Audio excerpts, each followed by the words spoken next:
last night, but it was great to see him continue it. And the Royals end up with a 10-0 win after getting 3 in the first inning. Our Kia drive to success will not only show you the Royals scoring in the first inning last night, but where they rank in the major leagues in the first inning. The fact that they've been doing it all early this season really is important, and it's a great characteristic to develop on your ball club. Over the course of the long haul, if you score first, you're going to have a lot of wins. That's usually the way it works, but it's been nice to see Jorge Soler reaching out, starting to get a few big hits. We'll talk about him coming up next.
City, and we should see 70s tomorrow, Thursday, and into Friday.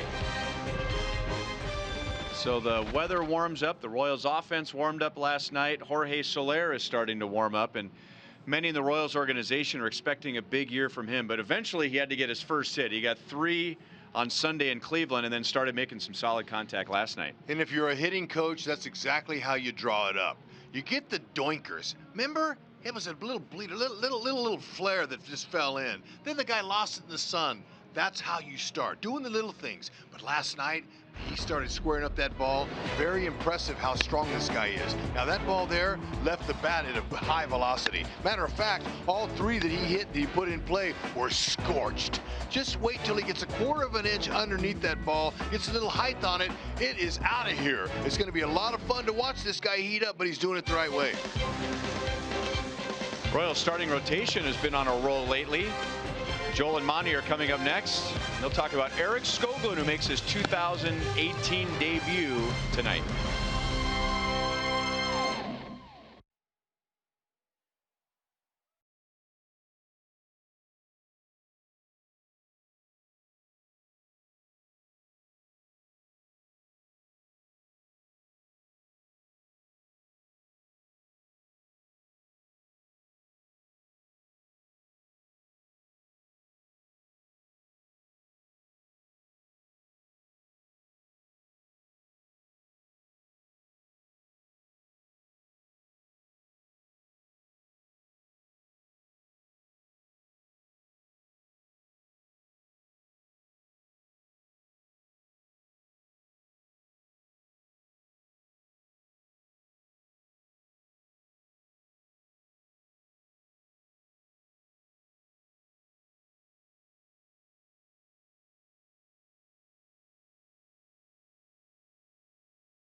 Starters have been spectacular. The recent run, 5 games with a 0.85 ERA began with Jacob Junis. Then Danny Duffy, 3 runs in the first and then was fine after that. Ian Kennedy, 6 shutout innings. Jason Hamill, 6 shutout innings.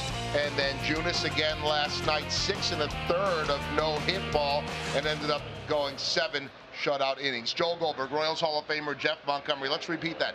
Last 5 games, 0.85 ERA for Royals starters. The question now is what to expect from Eric Skoglund, who hasn't pitched since March 17th. Yeah, going to be a very tough act to follow just because those guys are all locked in, and he's really trying to get his feet wet for this season, and we're going to look at some of the keys for him. Get comfortable to mound again. It's been a while since he's been out there. March 17th.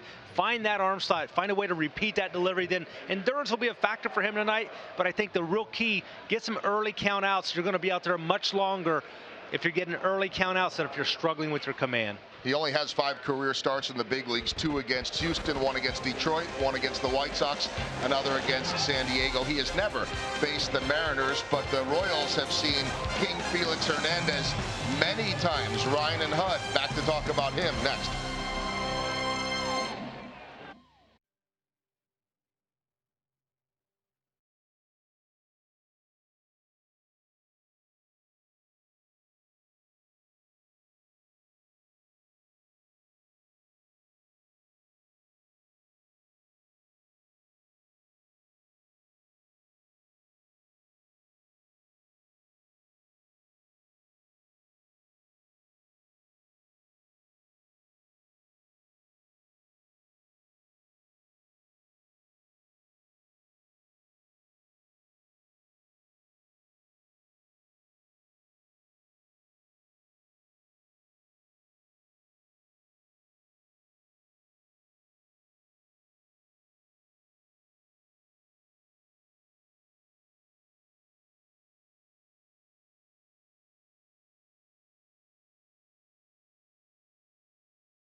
Every ticket played gives back to Missouri schools, so play it forward with the Missouri Lottery.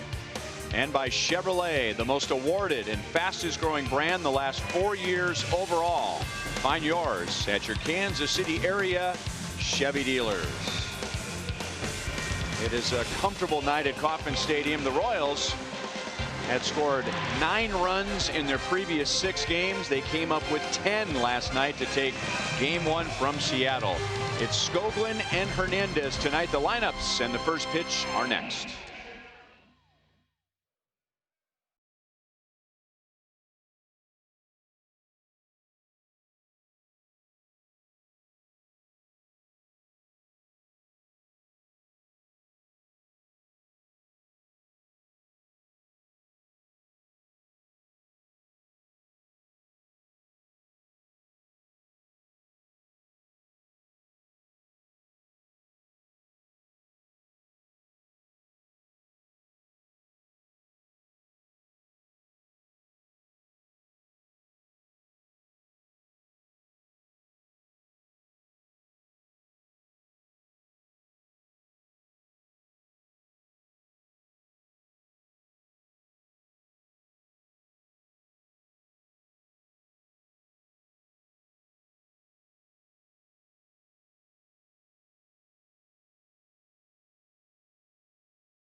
as the weather goes, it is 61 degrees. Tomorrow, 74.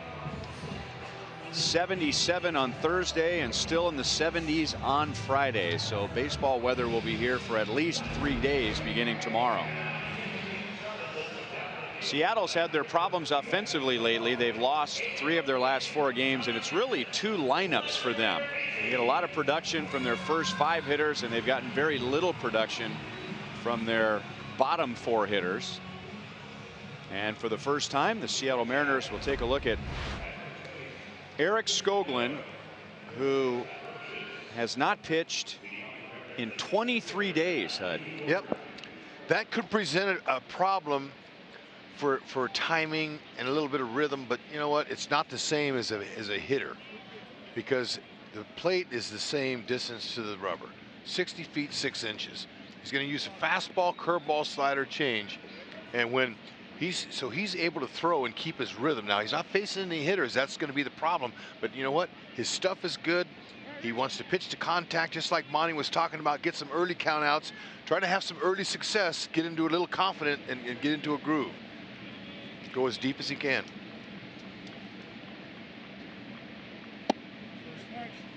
And just a little bit inside to D. Gordon, who was 1 for 4 last night, and has now hit safely in the first 8 games of Seattle's season. Now he takes a high strike, and it's 1-1. Yeah, low 90s. You know, Skoglund last season, you know, he was touching 90, 91, but his first pitch was 94. And that nicked D. Gordon, so he's on to begin the game.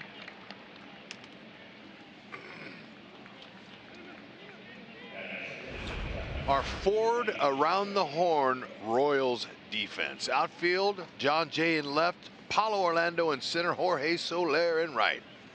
They got some good arms out there, and they can go get them, especially Paulo.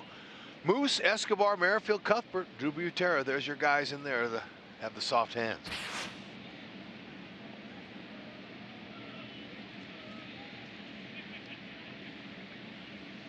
And now Gene Segura.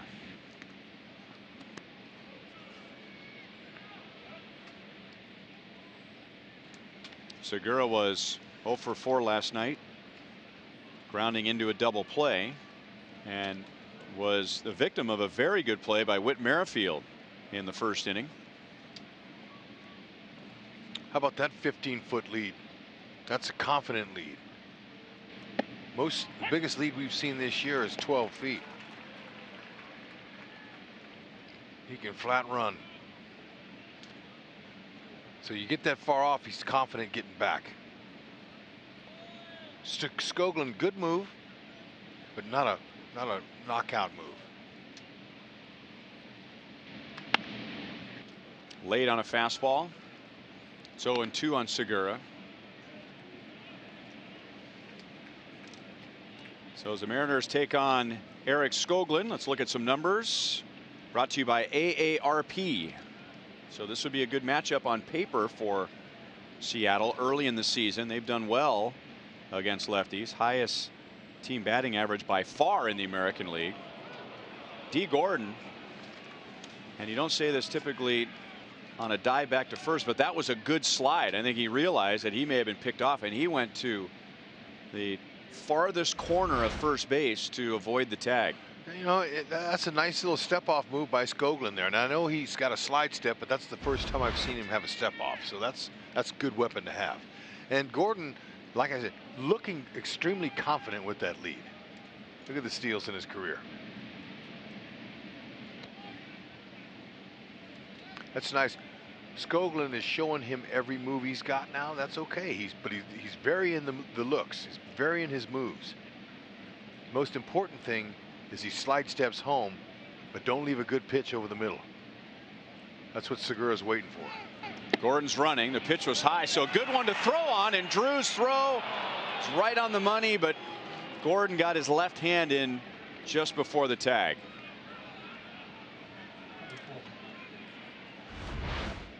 Fourth on the season for Gordon, and this pitch got away from him. Drew with a great throw, and Escobar just a little tardy with the tag. I don't think Escobar was really comfortable with his tag. See how he tagged him on the elbow instead of going right to the base. Typically, you're going to take that throw from the catcher in the glove right to the bag and get him before his hand gets out there. And Segura tried to take a shot at the right side to advance a runner, but that pitch was just boring in on him, and that was the best he could do.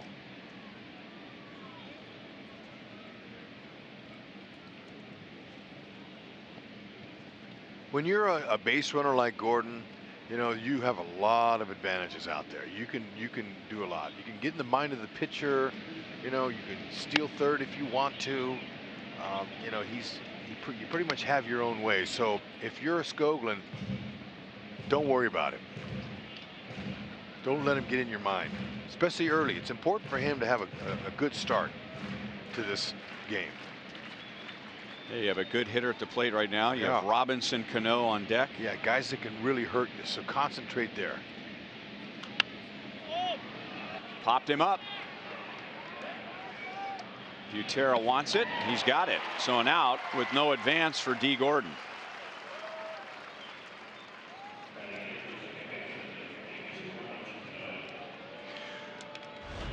Watch Butera take his mask off and throw it. Now he's going to throw it at the last minute once he picks it up. Watch him throw it out of the way. See that? That's 20 feet out of the way. So he doesn't step on it or trip on it and not make the play. That's how you train. That's what catchers do. Textbook.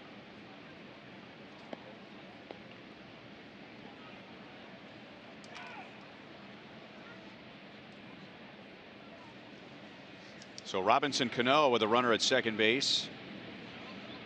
He was 0 for 2 and was hit by a pitch last night.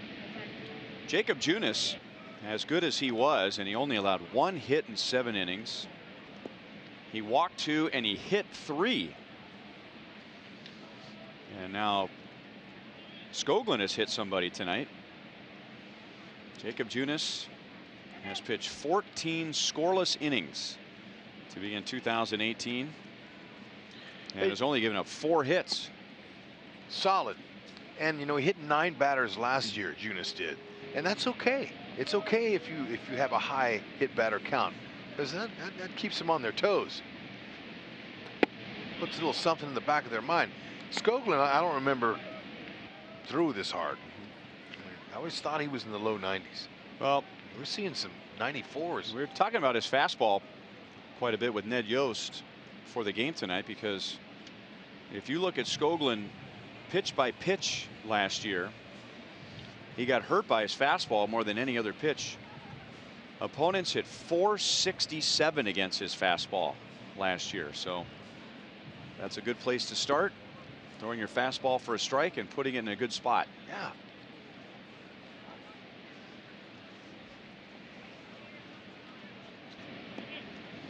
He only averaged about 91 miles per hour with his fastball last year, and he might be a little strong early tonight, having not pitched in over 3 weeks in a game against live hitters. And now he's 3-0 on Cano. It was back on March 17th when he pitched 4 innings against the Rangers. That was the last time he was on the mound in a game. And he was probably hurt more than any other Royal with the days off and the games lost to weather in the first couple weeks.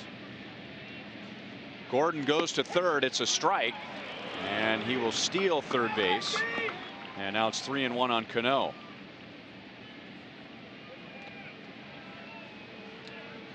Not much you can do. Like I said, he's got that kind of speed. Now Escobar was standing 2 feet off the base holding him on, so he just has blazing speed that you can't control.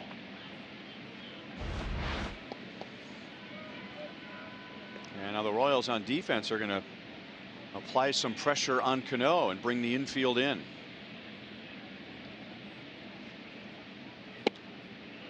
Three and two. Boy, that's a nice secondary pitch to throw in a hitter's count there. It's good for confidence for Skoglund.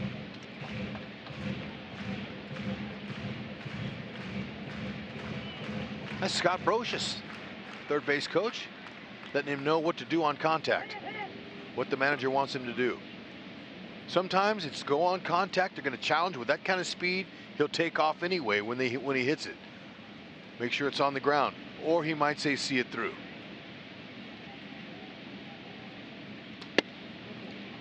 And Cano is on with a walk. So not the worst thing in the world. Now Skoglund hope for a ground ball and a double play with Mitch Haniger coming up.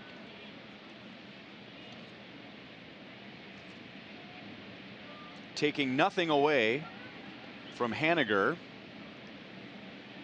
who's had a good start to the season.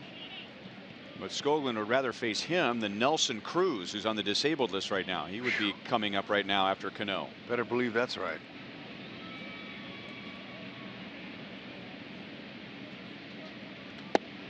Good spot at 93. Perfect location. Be good if he could roll one up.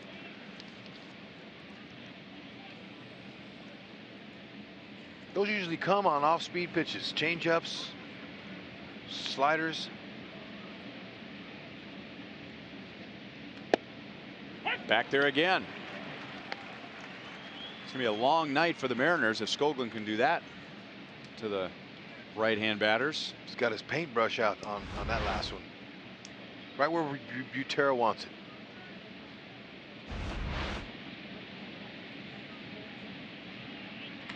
Stayed with the same pitch, and the right side was wide open. Gordon scores. Cano stops at second, and Seattle leads 1-0. And that's painful in two ways. A run scores, and you take the gamble with the overshift. Old-fashioned double play depth, and that might have been a double play. Yeah, but that's way too good to have an 0-2 count on a hitter there, especially middle of the order hitter. Your number 4 guy. I mean, he's not Nelson Cruz, but you kind of want to waste one there. It's a little bit too good.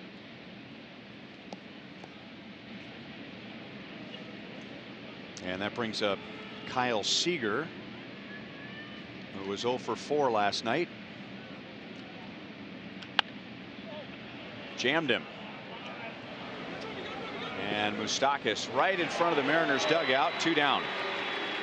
Seager not seeing the ball great right now. He had a couple of bats just like that one last night, Hud, where he thought he was swinging at a strike and it ended up being a pitch up and in. Yeah, and you know, because he's struggling, sometimes it makes you a little bit more anxious. You swing earlier in the count than you really want to.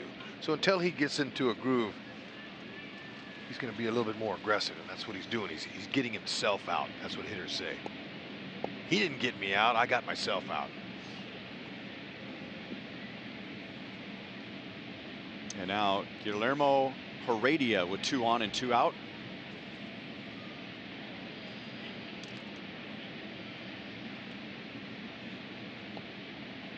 Cano is at second base. Haniger is at first. And by scoring a run, Seattle has put an end to a Royals pitching scoreless streak. This is the longest in Royals history for starters. And that comes to an end in the first inning tonight. Jorge Soler waits in right field, and that's the inning. So Gordon was hit by a pitch. He stole second and third and came home on the Haniger base hit. The Royals will face right-hander Felix Fernandez tonight.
They've been scoring so much in the first.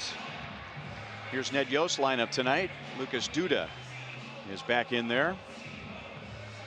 And the Royals were able to do more than score in the first inning last night. After getting 3 in the first, they got 1 in the third and then 5 in the fourth.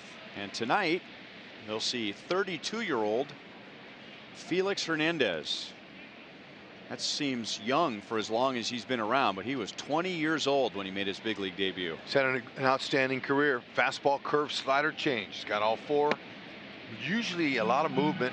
Threw hard at one time, just like they all did, but now his velocity has declined back into the upper 80s.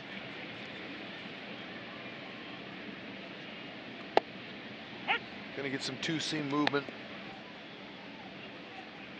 Likes his changeup, and you can pitch at 85 to 88, 89 miles an hour and get guys out.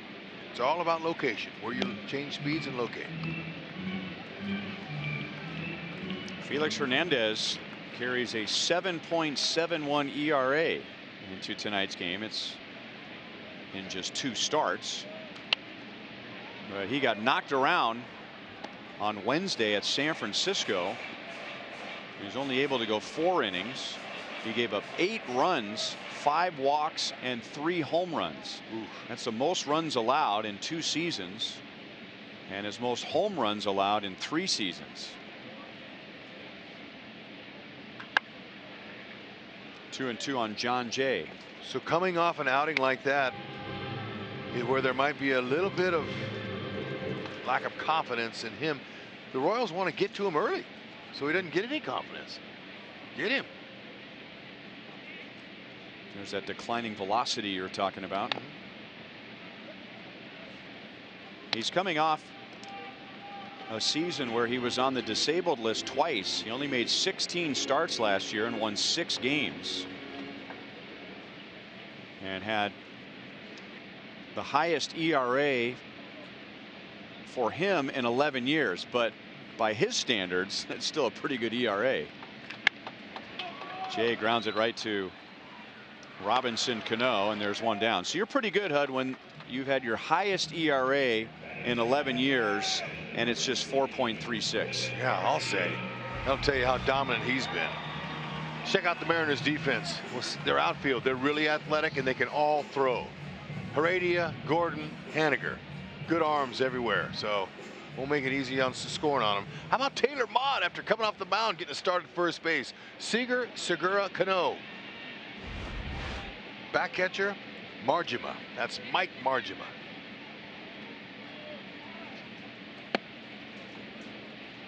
Inside Whit Merrifield. 2 hits and 2 runs scored last night for Whit. He also got his first stolen base.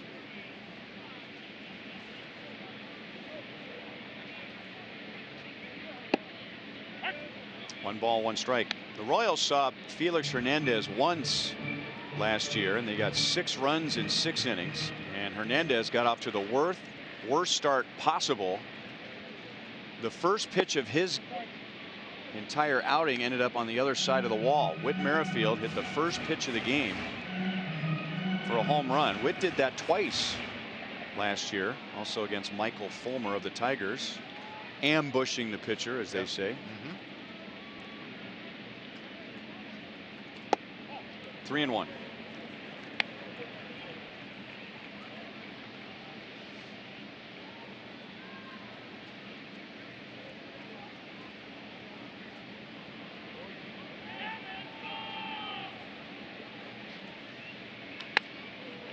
Fair ball inside third. And Merrifield's at second base with 1 out. Well, he waited till that ball got right on top of him. He just waited till the last minute, and he saw it. 89 up, right above the belt. That's right where he likes it. Look at how quick his bat was, and he's able to hook it. Nice call by Mark Carlson, third base umpire. He's sitting right on it. Pick the foot up, set it down, but keep everything else right. Great balance. Perfect line right there tells me that's a perfect swing.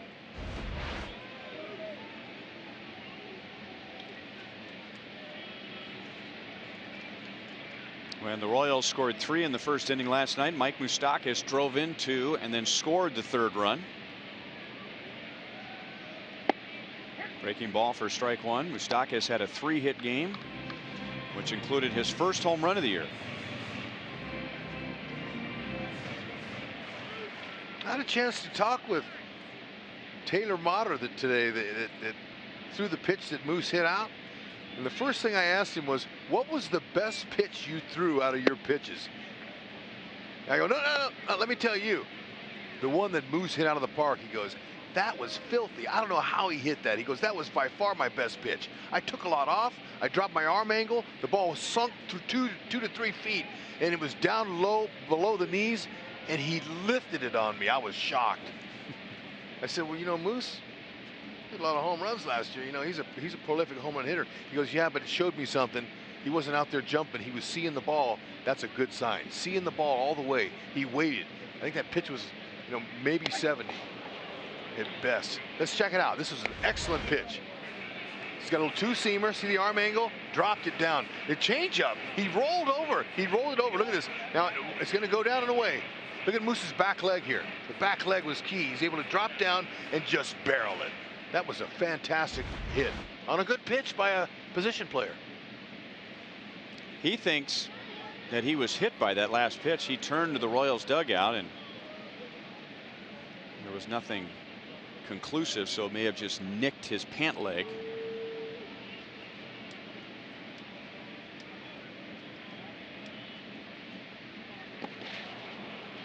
Two balls, 2 strikes. Let's see the previous pitch. Did it hit him? Looked like it was going to. Ooh, man, just missed his knee.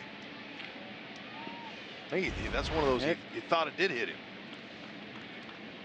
This early in the game, though, I don't know if you want to risk a challenge, especially that had him in a hitter's count. But he immediately turned to the Royals dugout. I think he felt it.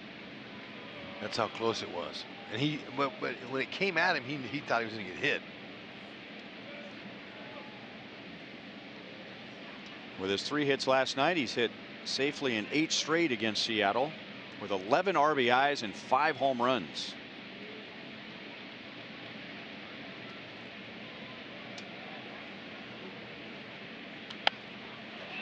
That'll be out of play.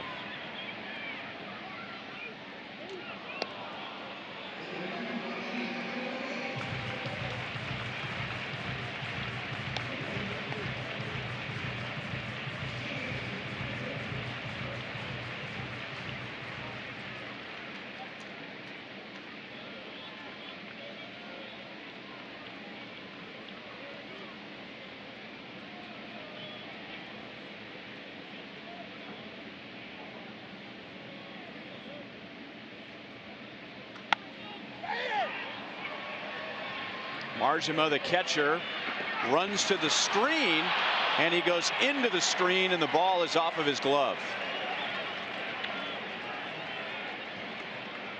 And Mike Moustakas is saying, great, I get another chance here. Because it looked like he had a chance to make this play, and he just overplayed it.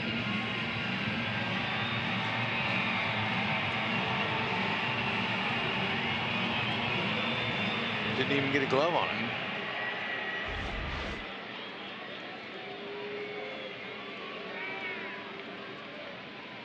Moose wants to make him pay. That's an out that got away.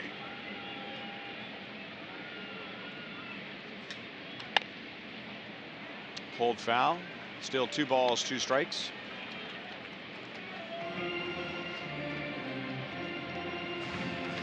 He has seen 7 pitches, and Hernandez is about to make his 20th pitch, and this is just the 3rd batter of the inning. Seattle, boy, did they pile up the pitches last night. They threw 117 pitches in 4 innings. Yeah, that was a lot, and good for the Royals to take that many pitches. Didn't quite get it. Merrifield tags at second. And Gordon throws it all the way to 3rd on the fly, but Witt advances to 3rd with 2 down.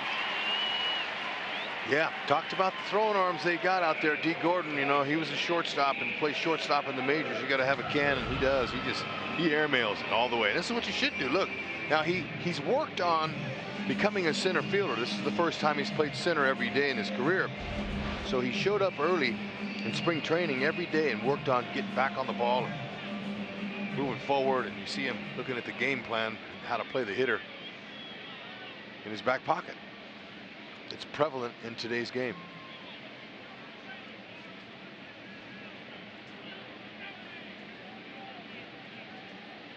Chesler Cuthbert, and a sinking fastball just disappeared on Chesler. Chesler had 3 walks last night. That was a new career high for him. He turned one of those into a run.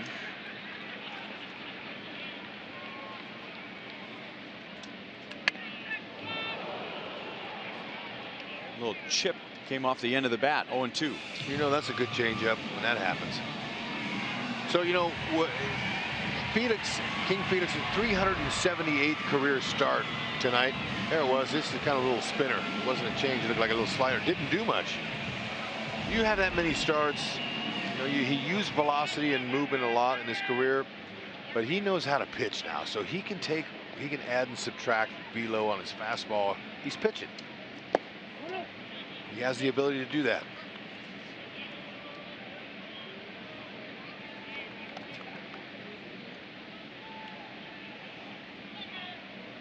He has the most wins, the most starts, innings pitched, and strikeouts in Mariners history. And he has never pitched in the postseason. Pulled foul. We were telling you last night that Seattle is on the hook now for the longest playoff drought in the major leagues. 16 years going back to 2001. Now I should point out that Seattle won 93 games in 02 and 03 and did not make it to the playoffs. So they've had some good years mixed in, but 16 years without going to the postseason. Cuthbert is jammed and Cano throws him out. So Merrifield is stranded at third. Seattle leads 1-0 at the end of 1.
We know this much: Alex Gordon will not be. Welcome back to Kauffman Stadium. Joel Goldberg down by the Royals dugout, and Alex Gordon going on the 10-day disabled list today.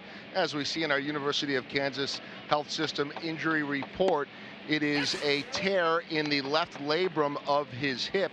Now, you remember he had labrum surgery on his hip back in 2009. That was the other side, the right side, so completely different here. As for a timetable, talking to head trainer Nick Kenny, Nick said for sure he's obviously out 10 days. He'll be reevaluated in a week, and then maybe they'll have a better timeline then. He said a lot of athletes can play through labrum tears, whether it be in the arm, the shoulder, or the hip, but it wears down over time. So hopefully they're saying they'll get a better look when they reevaluate this. And Hud and Ryan, you might remember yesterday, Ned said that Alex would be out a few days with some groin soreness. Talking to Nick about that, he said, and I think we could all relate, that sometimes you have an injury in a certain spot, but it might start showing itself in pain somewhere else in the body. That's what ended up happening once they went in and took a look at it. The MRI showed it's the hip. Deferred pain. Great report, Joel. Joel, I liked it. It's not easy to detect pain in your hip. I had the labrum one time, and the good doctor just gave me a little touch of cortisone in there, and heck, it was good to go. So you can play through them to Doc's right, but I think it's good, Alex, getting a little chill pill, take a little time off right here. And anytime you hear tear, you think the worst, but every single guy on the field right now has a tear somewhere in their cartilage, a ligament, a tendon, Exactly. You name it, just mileage. Wear and tear, literally. It is.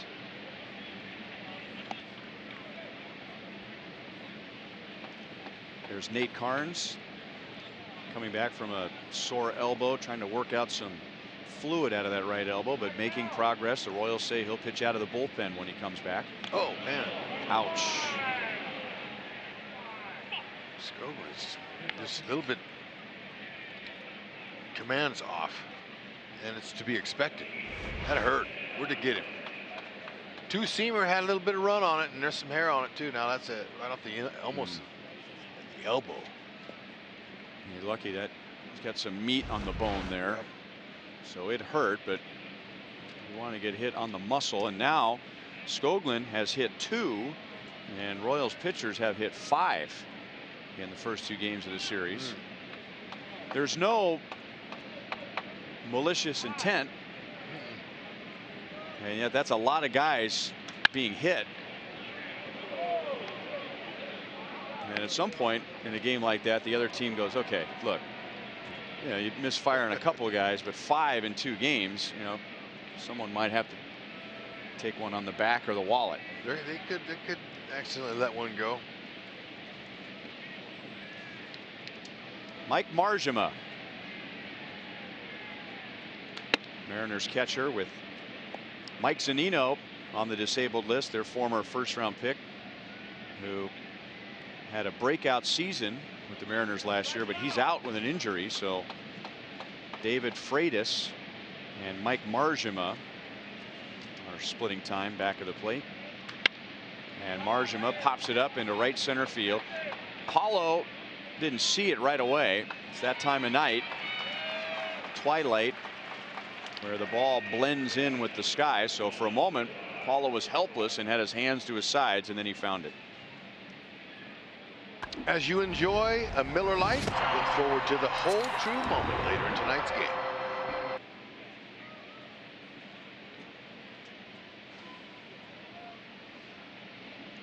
You also told me you're going to go down and talk to Taylor Motter and ask him how his arm felt today. I did. That was my first question. How's the hose?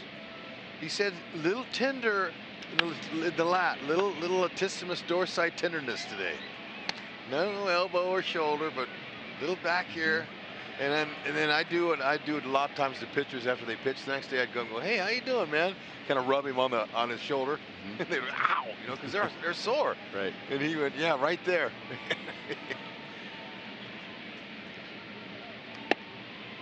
Sliders in for a strike. It's 0-2 on Motter, and that was the second time in his career as a position player on the mound. A couple of years ago, he pitched a third of an inning for Tampa Bay. That's a nice player. Play around middle infield, anywhere really. Has a chance to accumulate a little service time with his skills.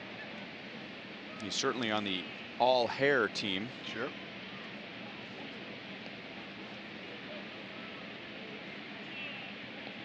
Drafted by the Rays out of Coastal Carolina University, Taylor Motter. 2 balls, 2 strikes.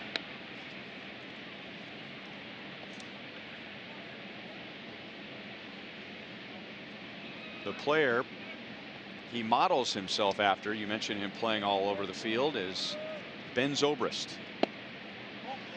The first super utility guy that I remember, at least a player who was given that label, not just a backup outfielder or infielder, but a guy who just played everywhere, was for the Mariners, Mark McLemore. You saw a lot of him when you were broadcasting for the Angels. Yep, he was a very good player. And Motter comes back from 1-2, and he's on with a walk. So Skoglund has hit a batter and walked a batter in each of the first 2 innings.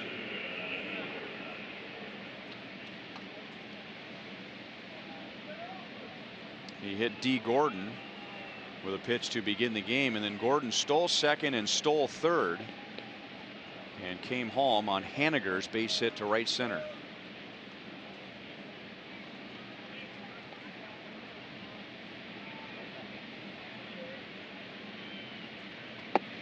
Mentioned that D. Gordon has hit safely in each of the first 8 games for Seattle.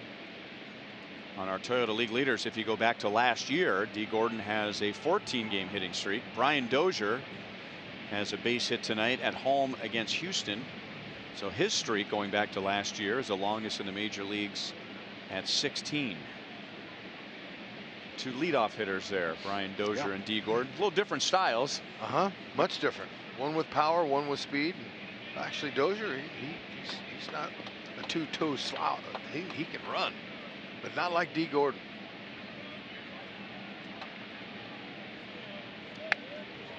I saw a 2-toed sloth the other day on one of the programs. It was a zoo day.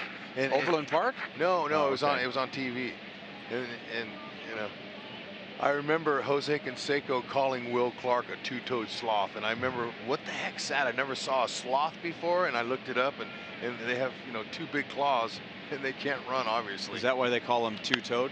Yes. Yeah. Right. But anyway, they're not a very fast animal.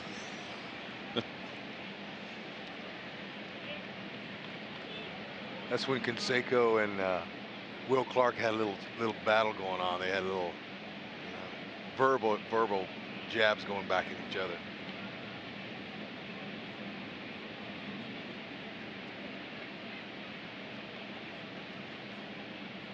One and two.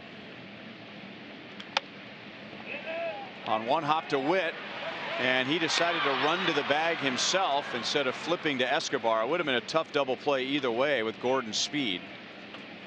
So 2 down, and Vogelback goes to third. Yeah, he could have shoveled it off to Esky. That would have been the right thing to do. Plus, it was a changeup hit to him. They had no chance to double him up, even if he flips it to Esky. But they got it out.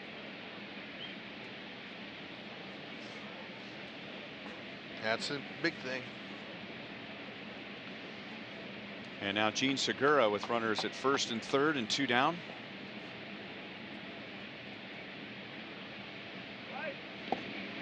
Skoglund gets him to chase a curveball in the dirt. Segura came up with a runner at second base and nobody out in the first inning, and trying to get a ball to the right side. He ended up fouling out to Drew Butera.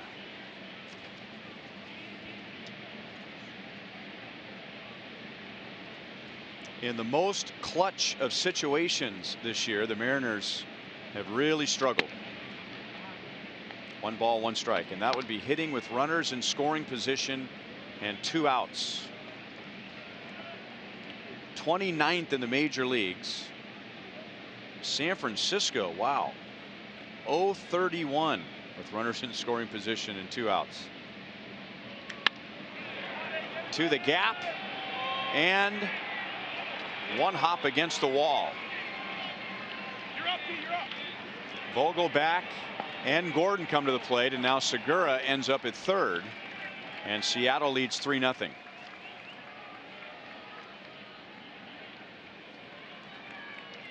So Segura answers that statistic and comes up with a clutch hit for the M's. Right off the bat. It's a 3-bagger all the way. Watch this high heater. He Tommy hawked it. That was 91. He was waiting on it. And the top hand came over. See how it rolls over at the last minute on contact? He rolled it, and that's because he's able to hit it perfectly right there. The top hand was involved more than the bottom hand.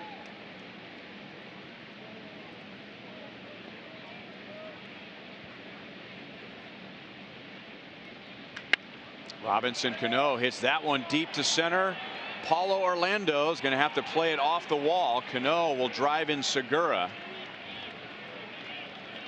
And Seattle leads 4-0 in the second inning.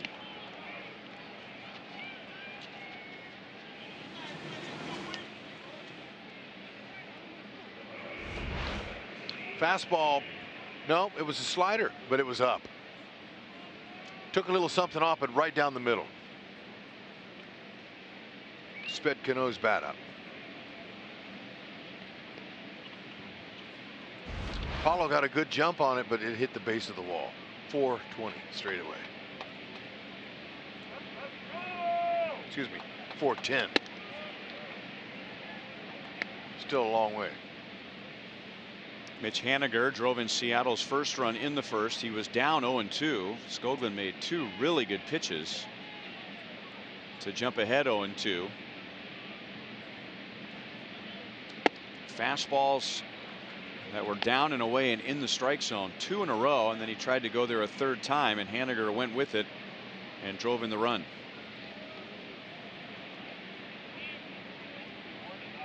And now Skoglund is moving up on 50 pitches in the second inning. Ned Yost said he expected Skoglund to go somewhere between 80 and 85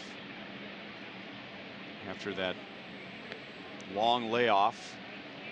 23 days since he last pitched in a game, and that was a spring training game. So they figured they'd see some rust tonight.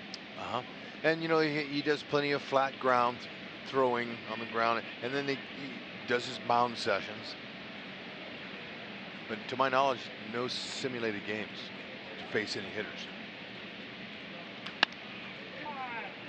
Witt was way over on the left side of second base, so this time the overshift worked for the Royals against Haniger. But Seattle gets 3 and have an early 4-0 lead.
Kansas City, April 26th, the annual Royals Charities broadcast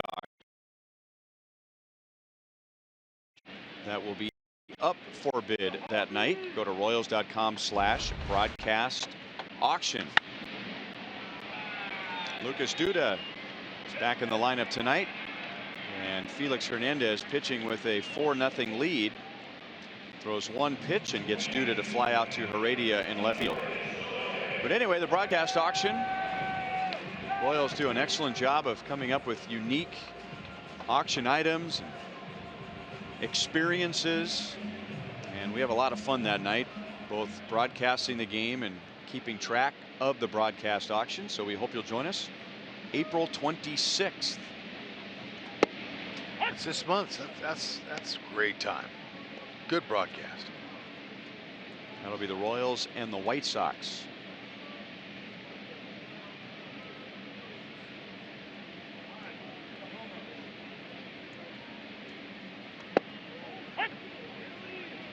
Oh, and 2 on Jorge Soler, who added 278 points to his batting average over the last 2 games. You know, he speaks good English, and he has a smile on his face. He's a friendly guy. And as he was walking by me today on the way to the batting cage, I asked him, "What's the key? You just started hitting." He said, "The bloop base hits." Well, you gotta have them.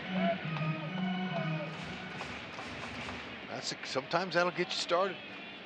And last night he hit 3 balls that were scalded in the infield. The average exit velocity on the 3 balls that he put in play, the average was 109 miles an hour.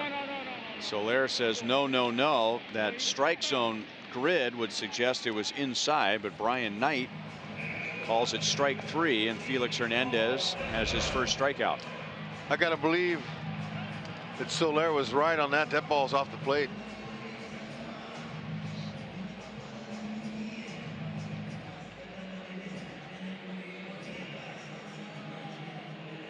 There was no doubt in Hernandez's mind. He turned his back to home plate, expecting it to be called a strike, and it was. Paulo Orlando with 2 down. That's the best thing that happened to King Felix today in this game. His offense gave him 4 runs. Now he's like, all right, I can go to work. I don't have to concern myself in case if a guy gets on or anything. I'm just going to go to pitch it. Run support's huge, especially early in the game. We talked about that in the open, about how important it was the Royals are scoring early. Early momentum.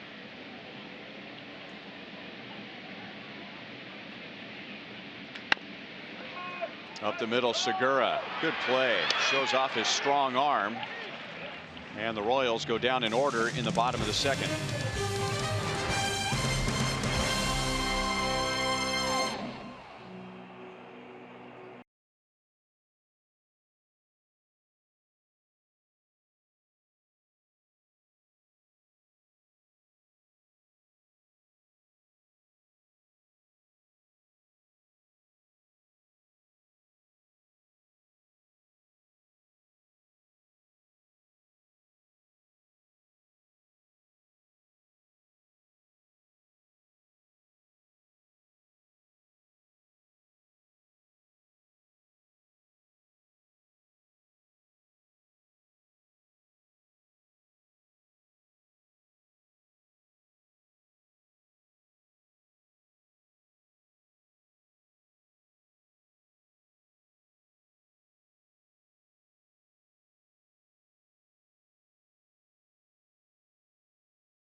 Tonight we'll focus in on Max Scherzer.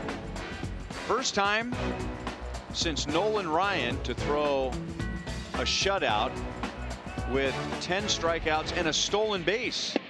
Max Scherzer got a stolen base last night against Atlanta. Impressive. And the pitcher was our buddy Peter Moylan. Yeah, that's pretty impressive. I know it didn't make manager Dave Martinez very happy, but he took the bag and ripped him off. Seager hits it right to John Jay in left field, and he is 0 for 2. Eric Skoglund hit a batter and walked a batter in the first. That led to a run. He hit a batter and walked a batter in the second. And the Mariners added 3 in that inning. Gene Segura drove in 2 with a triple. Robinson Cano drove in a run with a double.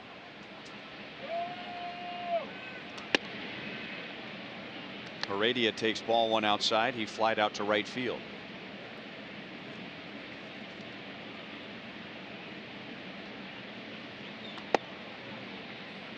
Two 0.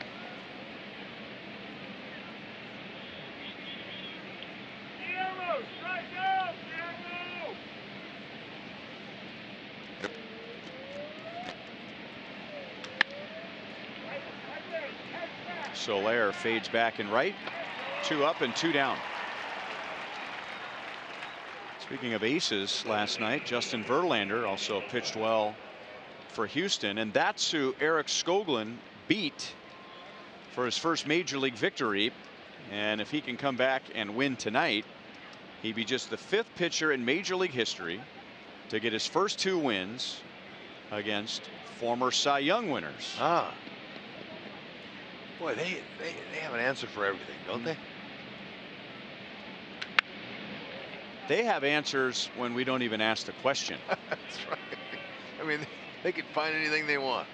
That was a Dave Holtzman specialty there after the game last night. Holtzy and I sit up here in the booth and we do our homework for the next game and just kind of chat about what's going on. And his wheels were turning and he thought, I wonder how many guys have beaten Cy Young winners for their first 2 starts. Well, there's the answer for you. Awesome. Not many. That's great. That's exhaustive research category, right? That away, Holtzy. Where was I? You were probably on 435 somewhere. Did I beat Denny out, you think? No. Look at Skoglund with a long hesitation in his windup there. He stepped back and then just stood there like a statue for about 2 or 3 seconds. You know, I was watching him in the bullpen. He was doing some stuff like that. Looked like he had. There you go. There's a nice clean inning. With his first strikeout.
Sales manager for the Kansas City Star, serves as a co-chair for the Greater Kansas City Day Steering Committee, coordinating over 1,200 Rotary Club volunteers to sell newspapers and flags for the annual event. Greater Kansas City Day has raised millions of dollars for the Rotary Youth Camp, allowing local children's charities to utilize the camp grounds at no cost. And so Paul is sitting in the Buck O'Neill legacy seat for tonight's game. He buttered us up. Love it. So then he could pay homage to his high school class. That's fantastic. Also revealing how old he is in doing so. He came prepared. And, you know, that was a great event that happened. That was the opening day, I believe. Look at him. He's got all of his cards lined up. Way to go. Paul? I must say, that's the most creative Buck O'Neill legacy seat participant. And congratulations for getting that seat. It'll be Escobar, Butera, and Jay in the bottom of the third.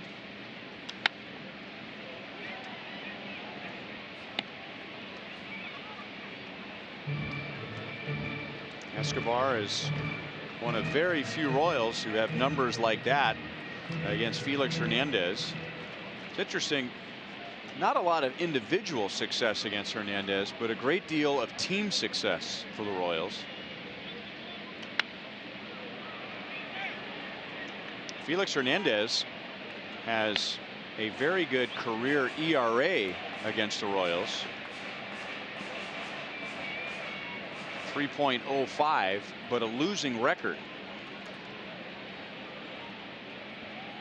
And he's lost. The Mariners have lost 6 of their last 9 to the Royals with Hernandez on the mound.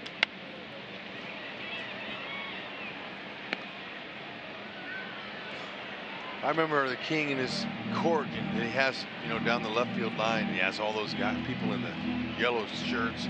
It's a big deal in Seattle. You know, he's their all-time guy. And it's a big event. And I remember the Royals beat the King and his court early in the game when we were there. One down in the bottom of the third. Folks, take home a piece of Royals history with an exclusive municipal stadium replica giveaway this Saturday. Presented by Price Chopper and Pepsi. The first 20,000 fans through the gates will receive the item before the Royals take on the Halos at 6:15. Angels are in town.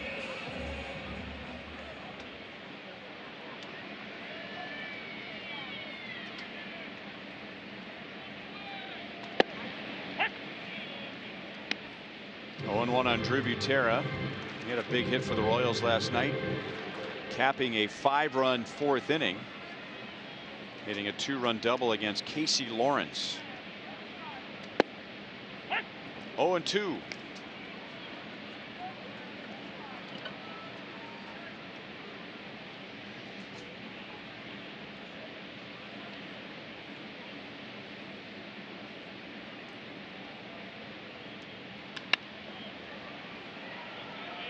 Shallow right field. Haniger is there and will make the play. Among other accomplishments, 6-time All-Star Felix Hernandez has pitched a perfect game, and in 2010 he was the American League Cy Young winner with a record of 13-12. Every other number was certainly Cy Young caliber, but it was Zach Greinke the year before in 2009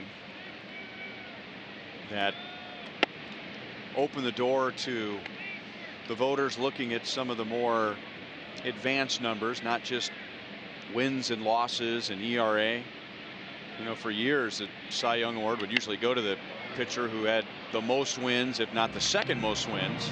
Zach Greinke had a good year for the Royals in 09, but he wasn't a runaway. I mean, some guys had to look at numbers beyond the mainstream ones, which set the stage for Felix Hernandez.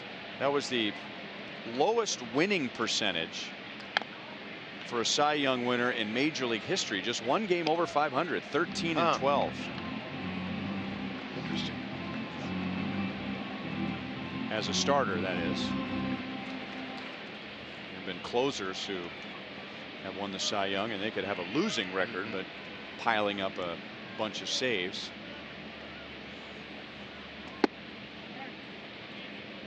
Two and two on John Jay. Felix Hernandez was 20 years old when he was an opening day starter for Seattle in 2007.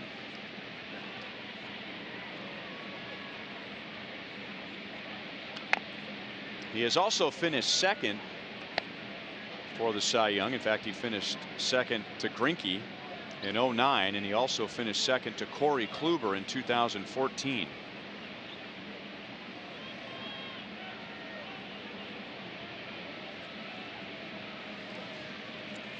And not one pitch in the postseason.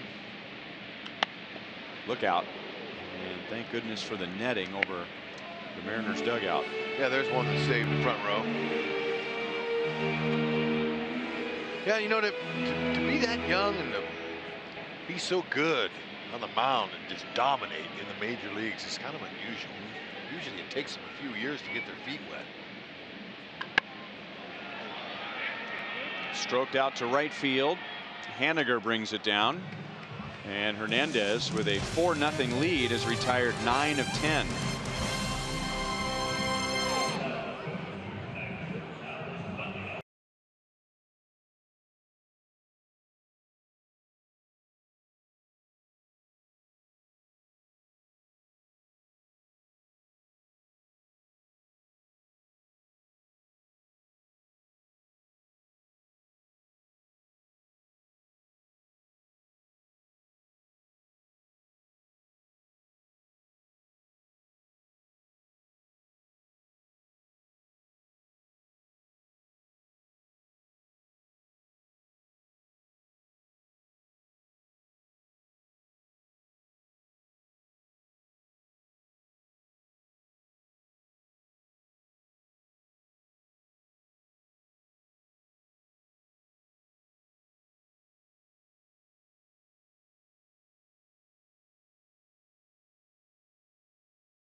Get great deals on the Jeep brand lineup at the Jeep Spring Sales Event.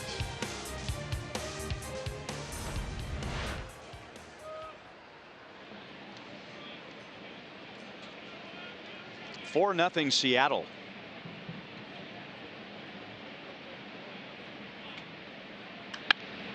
That's well hit to right field and over Soler's head and up against the fence. Mike Marjama, Mariners catcher, opens the fourth inning with a double.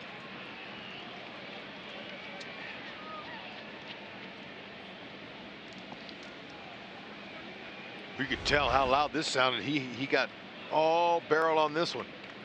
Fastball up and away. He just went with it. Good easy swing. Two-hand follow through and carried. Hits the base of the wall.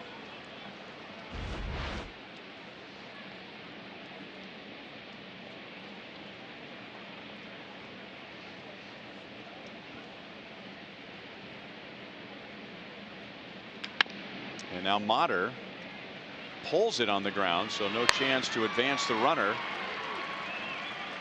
Motter walked his first time up. One down. Motter will tell you that's not what he wanted to do there, but Skoglund will take it.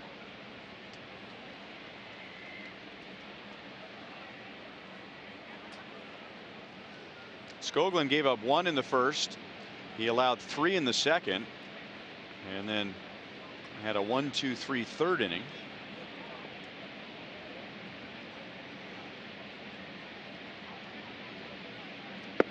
And now fastball strike to D. Gordon, who has scored twice. Gordon was hit by a pitch to begin the game. He stole second, then he stole third, and came home on a single by Haniger.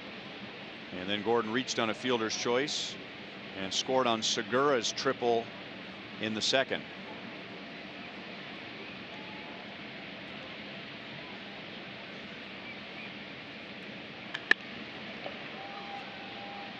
John Jay is there.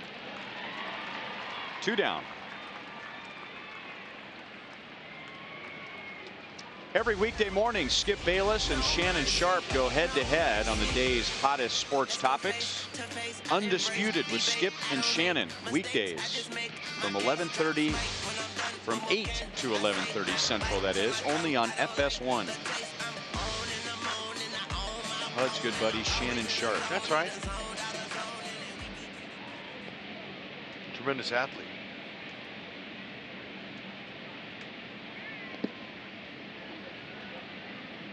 Ball 1 on Segura. He fouled out in the first inning and then hit a 2-run triple in the second. Segura, very powerful. He's strong in his lower half. He's built, he's low to the ground. He can run, really move. He's a really good athlete. Real stocky. He's powerful. Gets it from his hips and his legs. A couple of years ago, he led the National League in hits for Arizona with over 200, and then was traded to Seattle last year. And the Mariners, right in the middle of last season, signed him to a 5-year contract extension. Good for him. Escobar is going to have to hurry. Not in time. Marjama holds at third. Segura has an infield single. And I think that's a good call. And I knew he was going to have to hurry because he can fly. I just talked about it. Escobar rounded it perfectly. That means he circled in, got his momentum going towards first base, and he did beat it by a half step. And a good call over there by Jeremy Rehack, who made his big league debut here at Kauffman Stadium last night.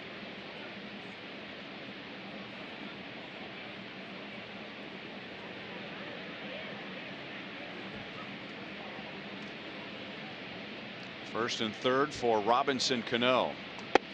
We always love talking about a player when they get to the big leagues for the first time. Well, the umpires usually have a much longer road to the big leagues than the players do. Oh, for sure.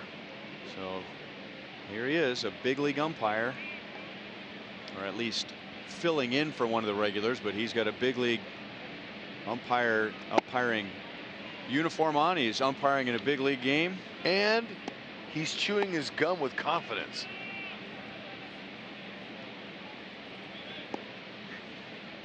If the rotation He's into it. stays the same, he'll be back at the plate tomorrow. Oh, sweet. He'll get a 70-degree day. Good for him. 1-2 on Cano.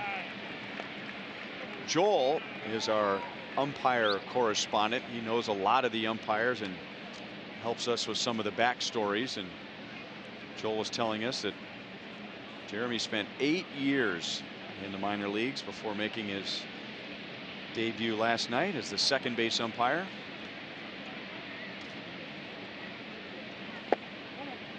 Two and two. T-Man was telling me the umpires are happy the weather's turning because they've been a little bit upset about the weather too. Because think about it, they're standing out there. They're not playing. They're not moving around. The blood's not flowing. You know, T-Man's the Tom Walsh. Yeah, Tom Walsh. He's the umpire's attendant and takes care of those guys. And he said that they're frozen when they come off the field. Oh man. And now Cano is hit by a pitch. That was a fastball. So Skoglund has hit 3 after Junis hit 3 last night. That hurt.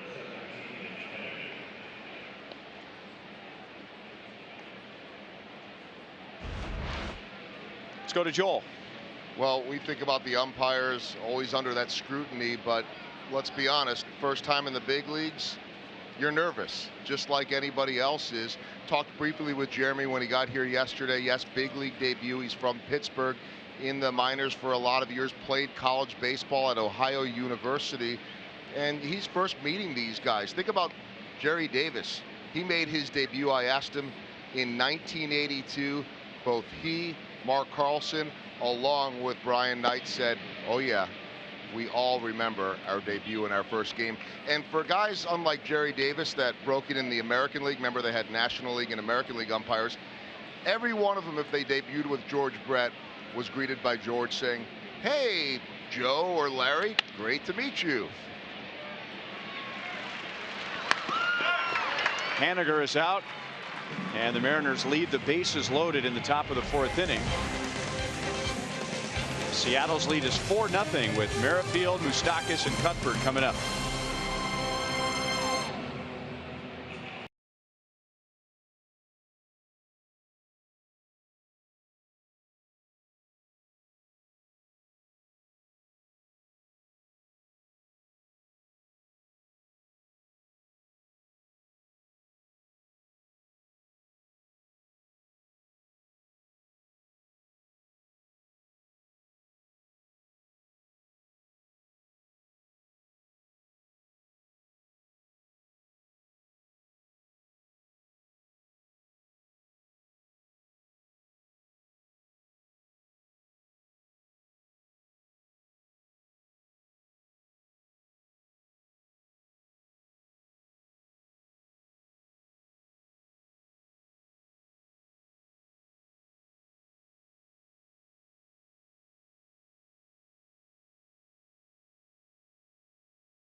Well, that's appropriate. Our Pepsi fans of the game are having a nice ice cold Pepsi here tonight. Probably didn't want to drink that last night. Temperatures in the low 40s. Probably not, but we'll take them. Thanks for coming. Our sprint trivia question. Name the 5 youngest American League Cy Young Award winners since the Royals' first season. Oh. American League. Brett Saberhagen. That's one.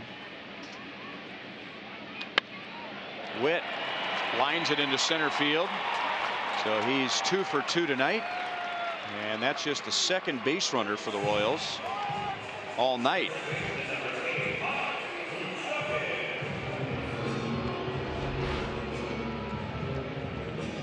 Two-seamer right down the middle. Whitley's not going to miss it. Great head position. His head was right down. You'll see it on this shot right here. Our Missouri Lottery traction again just shows you right there, head position down. Wait till the ball gets centered and barrel it. Looking good.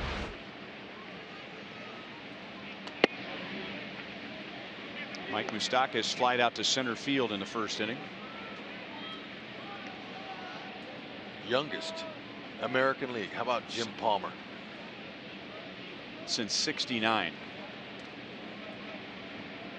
So he would have been a veteran by then, wouldn't he?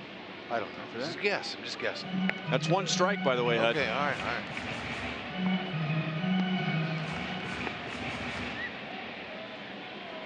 We've decided to turn our trivia question into a game this year. And Hud's starting to run up the score on me. Well, I wouldn't say a couple weeks into the season.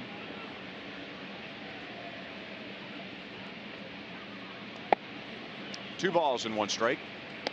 What about CC Sabathia? Incorrect. Strike one for me.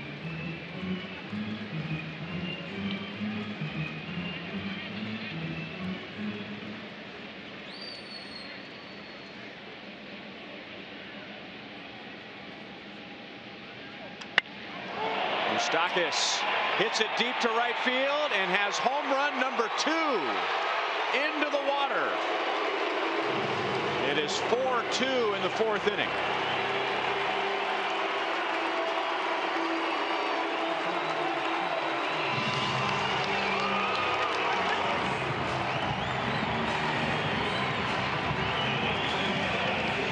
Boy, he attacked that. That ball was up in the zone. It's a little breaking ball. Good, easy swing, but it was a hanger. No question about it. But he put a nice, good, smooth rip and caught it just perfect. Right. A couple of good, solid hits to start this inning here. That 2-run bomb is beautiful. That's 6 home runs for Moustakis in his last 9 games against Seattle. 1-1 on Cuthbert. He grounded out to second base in the 1st inning, and that's the 4th home run given up by Felix Hernandez in 12 innings. Hey, well, did you name King Felix? Can I name him? That's one of them. All right. Wow. Okay. There he is. Well, you even said it. You said it when he a little earlier ago, a couple of days ago. Well, I know, but I didn't make it official. No, but I'll give that one to you. I didn't know it was a question. Okay. What about Johan Santana? Incorrect. 2 strikes for me, Hud. So then I could just wait and let you strike out, and then I win. Is that right? Is that how it works? Yeah, I mean, if that's how you want to play. I knew you were going to say that. Oh, good hustle by Cuthbert. He wanted to beat that baby out. No.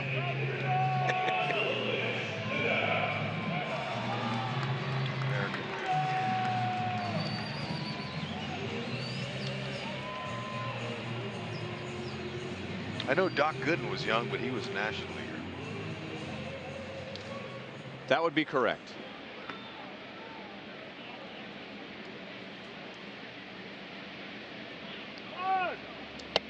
What about Vida Blue? Oh, correct. There you go. Good call. Good 2-strike hitter, Hud. That was excellent.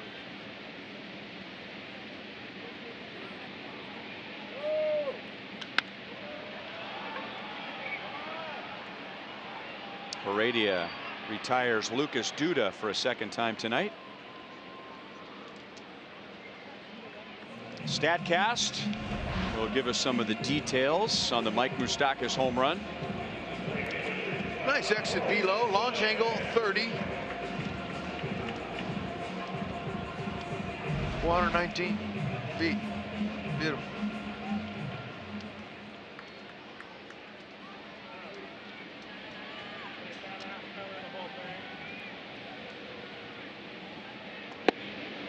Well, how about Zach Greinke? I'm out. I just took myself out of the game, and I had the lead. But that's all right. I went down swinging. Those were confident guesses. Well, you still have to get one more, though. Okay. I can't guess anymore. Okay. But I have a 2-1 lead. Yeah, well, how many more are there? I mean, what are we supposed to do? 4? 2 more left. Oh.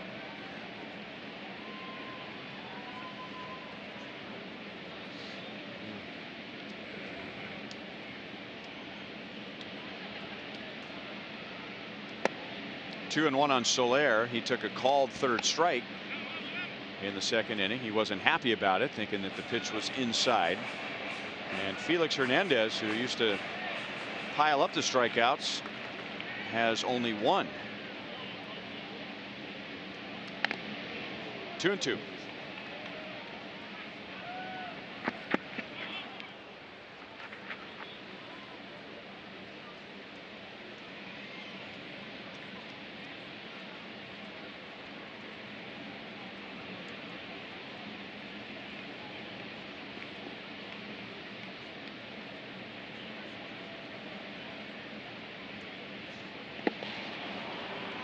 So Felix Hernandez has struck out 2, and both times It was Soler. Mike Moustakas, after a Merrifield single, cuts the deficit in half.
(4-2) Seattle.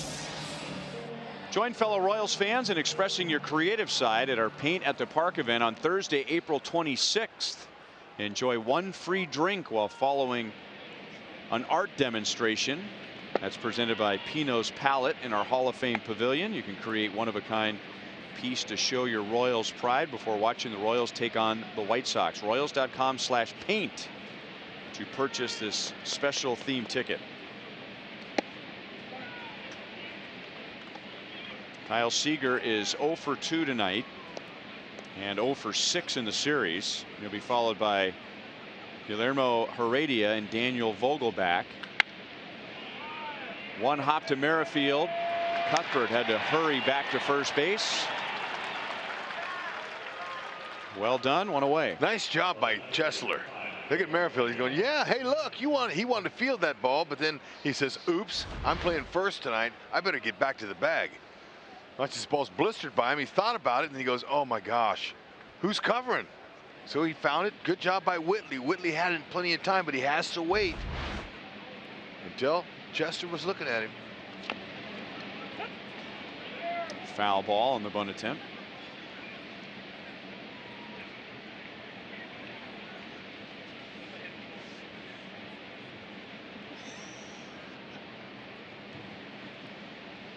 Now, we were talking about the paint at the park during the last road trip. Right. And we were talking about that we have one of those pieces of art in the booth right here. So that's nice. Yeah, that was painted last year during the event. We have it hanging in our booth, and you know what? We'll gladly hang another one if it's of that quality. I mean, that's nice. Look at that. With a like a weathered brick wall as a backdrop. Yeah. That's what we're talking about. Yeah, there you go. You did a nice modeling job right there, by the way. Thank you. Yeah. There's Skoglund with that little hesitation. Didn't work that time. John Jay to the fence, and it's in the Seattle bullpen. The Mariners get one run back. That's Heredia's second home run of the year. And it is 5-2 Mariners.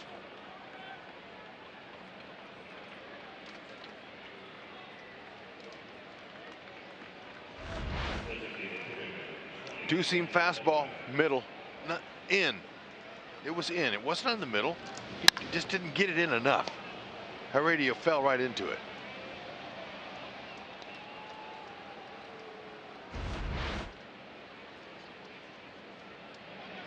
Now Vogel back, and he takes high ball one. Let's go to Joel. Well, we remember that last night, Jacob Junis' no-hitter was broken up in the 7th by Daniel Vogelbach. And I don't know about you guys, but after the game, when Jacob said that if anyone was going to break up the no-hitter, I'm okay with it being Vogelbach because we played together as kids. And I don't know about you guys, but I looked at his background and said, wait a minute, Vogelbach's from Florida and Junis is from Illinois. Doesn't really make sense. Well, Junis told me today that when he was 17, he went down to visit a friend in Florida that had moved from Illinois, played in a tournament for their team, and then got invited back to play for some other teams and ended up spending the summer playing on a team with Vogelbach and Dante Bichette Jr., and was living with different people and had this great experience. Talked to Daniel about it today, and he said, yeah, he was great. I got to know his family. Awesome dude. I was happy playing with him. Great athlete, really good hitter, and no surprise, he said, very quiet, very competitive, a different guy on the field than off. So all these years later, nothing has changed with Jacob Junis. How about that? Play together on a high school team, and there you are head-to-head in the big leagues. Cool. Did you have one of those? I did. Did you have a moment in the big leagues where you were, as you put it, facing one of your homies? I was, and I did, yeah. Yeah, it wasn't pleasant either. I didn't like it because now he had bragging rights, and you know, and one was Mark Gardner. Okay, Gardy had a wicked hook. And he pitched for the Giants, and I was at the Cardinals, and I was all excited about facing him. And he knocked me off the plate with a couple of pitches. I swung at him, and then he hooked me, and he had a great curve, and I jelly-legged and sat down on 3 pitches. Now, my other homie, Bobby Jones, he gave me a cookie. He gave me a cookie because I was scuffling. He looked at the scoreboard. I was hitting $180. He went, you know, Hud needs a hit. So he laid me a cookie in there. I love him. Boyer in, Skoglund is out with 2 down in the 5th inning, and a Chevy call to the bullpen.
And now Blaine Boyer will be called on to get the final out of the 5th inning. Skoglund just got a ground ball to second from Vogelbach, and then he was to his pitch limit. He was at 84. Now right-hand batter coming up. Boyer's a veteran, likes to move the ball around. He's 6'3", 225. There's Salvi. Good to see him. I guarantee you, though, you saw Cal Eldred talking with Skoglund. I just know it's positive, good reinforcement. You know, Here's what you did well tonight. Exactly. You know what? We'll get some film tomorrow. You know, and look at a few things. But overall, good job. 6'3", 225. Blaine Boyer taking over. 2-seam sinker, slider curve.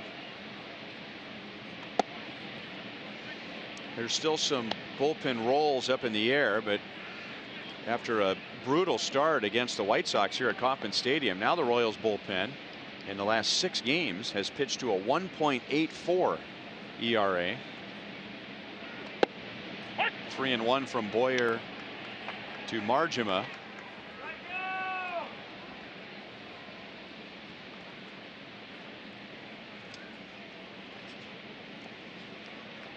Ned Yost only needed 2 innings from his bullpen last night, thanks to Jacob Junis going 7. Mike Moustakas couldn't handle the Margema ground ball, so he'll be on with a 2-out error.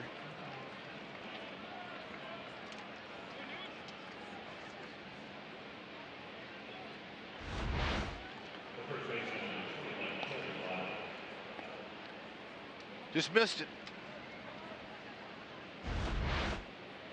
He'll tell you he'd like a redo on that one.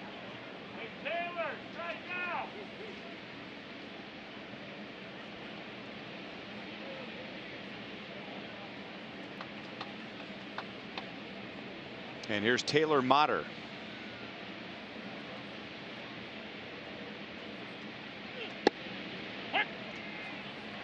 Sliders in for a strike. Motter has walked and grounded out to short. Swung over. Oh, they believe he's going to hit a ground ball to the left side like he did last time up.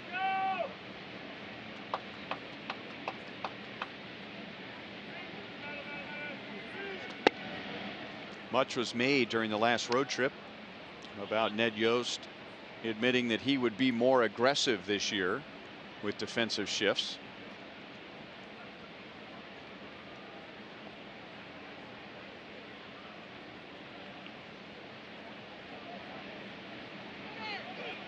Margema runs, and the throw is in time.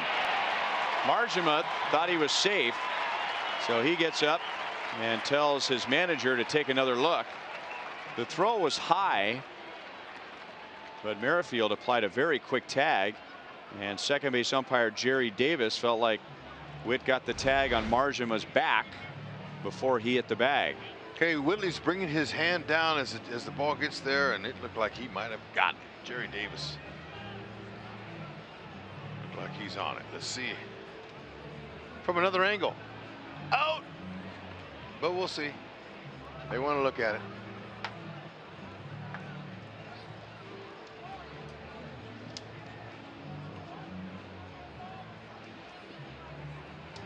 Pretty close. Looks like, you know, could be a tie, but I don't know. Scott Service is talking to Manny Acta, his bench coach. Manny Acta was big league manager with the Indians and the Nationals.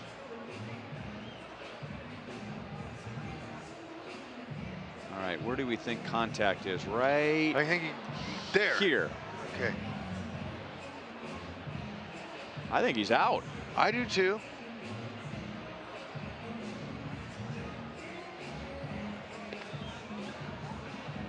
Now from that angle, looks like he had one finger over the bag.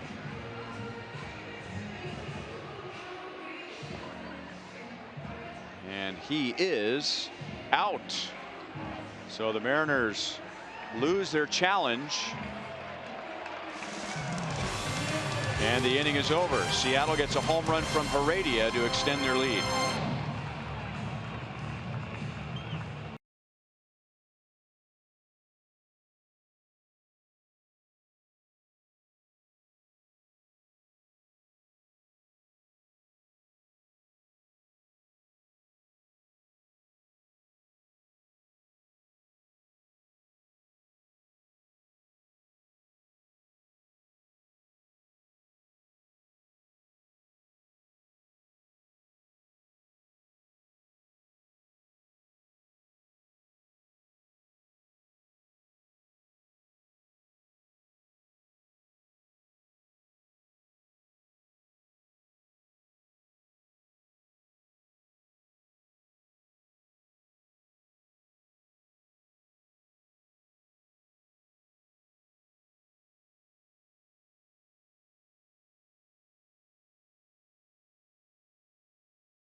call him King Felix in Seattle. Felix Hernandez. There's one of his fans. And Felix Hernandez, here's his pitching line presented by Pizza Ranch. He retired 9 of the first 10 and had a 4-0 lead. Then Merrifield singled in the 4th. Mike Moustakas hit a 2-run home run to make it 4-2. And then Guillermo Heredia just homered in the top of the 5th to make it 5-2 Seattle. All right, Hud. You have 2 more guesses in our trivia question. 1 more correct answer, and you clinch yet another. Only because you trivia. struck out. You were a little bit excited about your guesses, and you. I'm just trying to move it along. That's Okay, all. look, all right, I'm gonna, Okay, the commissioner wants to move things along. I'm just trying to move things along. I'm gonna guess Roger Clemens. I mean, that should be a no-brainer. Paulo is safe at first base. There's an infield hit. And the Mariners, if they think he was out, there's nothing they can do about it because they just burned their challenge in the top of the 5th. But they may check just for giggles. Maybe their replay guy could use some practice check, yeah, but not going to happen. He beat it. Motter, let's see. Not too many starts at first base. Not much of a stretch there. Could have helped a little, but you know what? He don't play first that often. Look at Paulo. He's off to the races.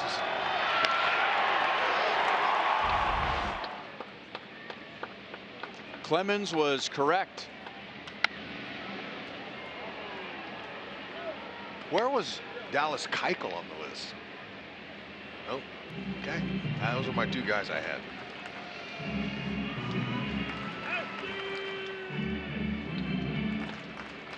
So we have Vita Blue, Brett Saberhagen, Roger Clemens. Mariners have a chance to turn 2. Cano didn't get out of his glove right away, but they still go 4-6-3. Felix Hernandez and Barry Zito. I never would have gotten Barry Zito. I don't think of him as a young guy when he won Cy Young Award.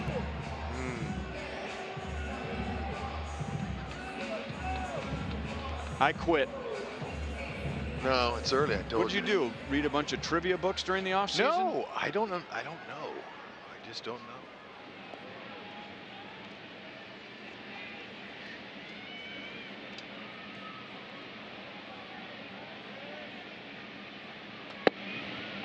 Drew Butera flied out to right field back in the 3rd inning.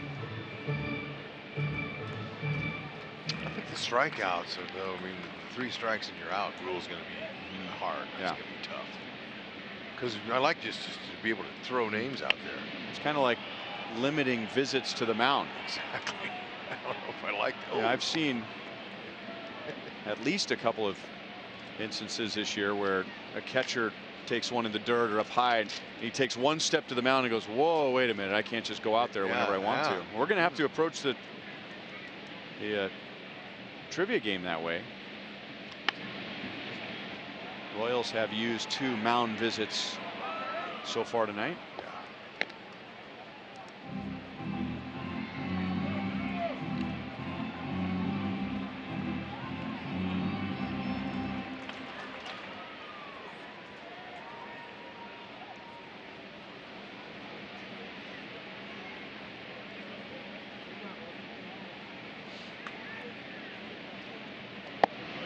Changeup. Hernandez strikes out Drew Butera. He has struck out 3, and at the end of 5, it's still 5-2 Seattle.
And Mike Trout, that is home run number 4 at Texas tonight.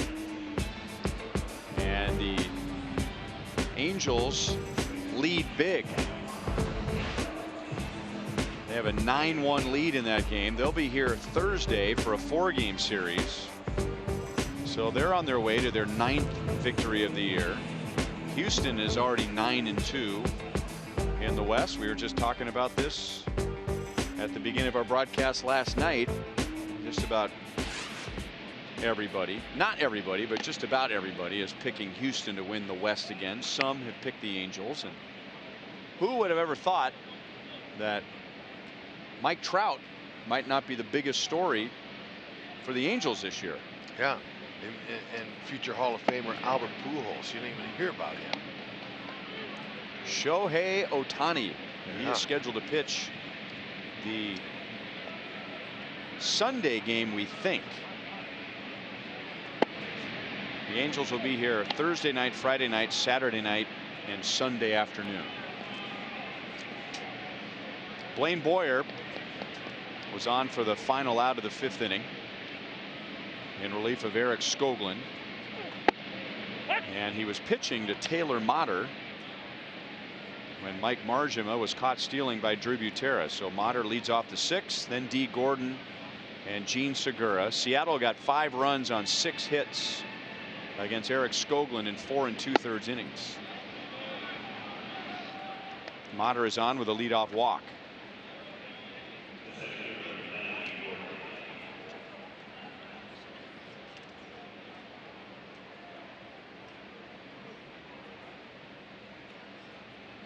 Boyer, a little moisture, that's all you need. You know, I talked to a few of the pitchers during the cold spell road trip we were on. I said, how do you grip the ball? I mean, how do you throw? How do you get any kind of grip on this? You know, it's like an ice cube.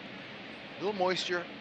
We can lick our hands, our fingers, if we're not on the rubber, but you can be on the dirt, and that helps get a little grip.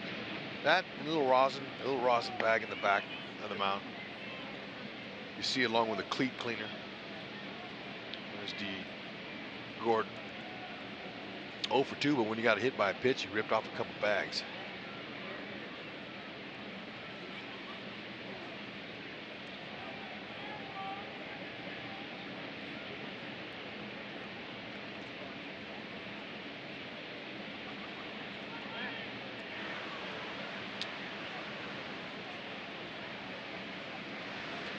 A hitter is trained to watch the ball and the release point of the pitcher, the glove, everything about where he keeps that glove. And Boyer, he's a veteran.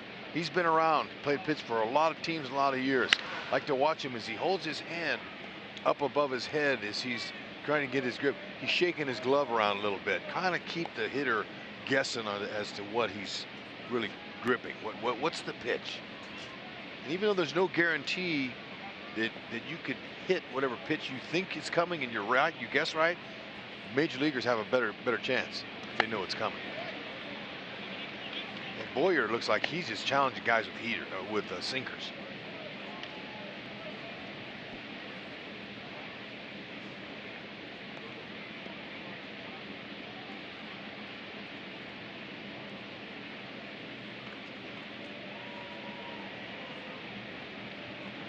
See him holding his glove there. See, he's kind of wiggling it, shaking it a little bit there.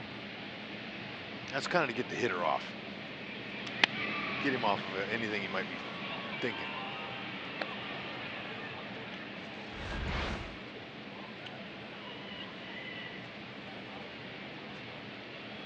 So right there, he's not doing anything with the grip. Right, but he's moving his fingers in his glove around, and it looks to the hitter, it looks like he's maybe changing grips, and you look for things like that. Anything to give you the edge.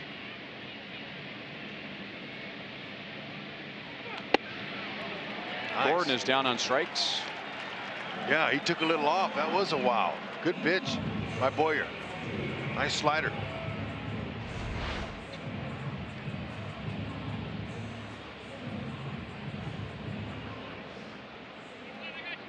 Worked, changed the speed. Wasn't a lot of break to it, but it worked. Change the speed.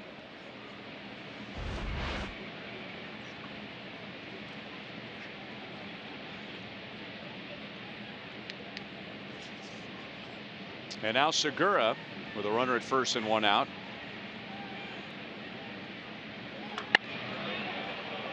And that is his third hit of the night. It'll get Motter to third, and Segura has a double, so he's a home run shy of hitting for the cycle. He had a 2-run triple in the second, added an infield single in the fourth, and now a 1-out double in the sixth. Slider, almost the identical pitch that struck out D. Gordon.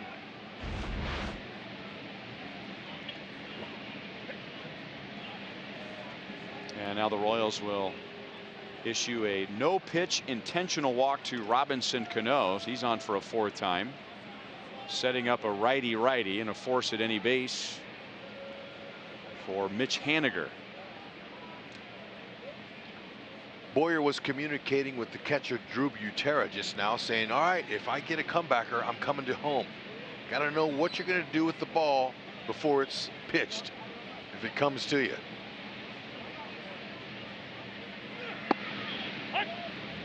Boyer's sinker, slider, curve combination of pitches is hoping that that'll induce a ground ball double play here and get out of the inning. That's what he's hoping.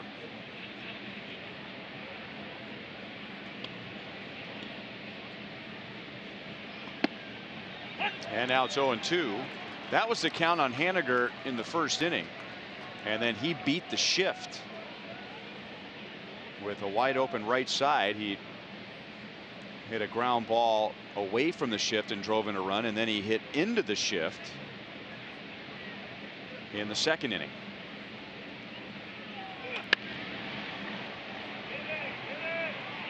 Paulo trying to get behind it for some forward momentum. He will play it to second base, or at least to the cutoff man Cuthbert. So Haniger drives in his second. He gets Motter to the plate, and Seattle has another 4-run lead. The leadoff walk turns into a run.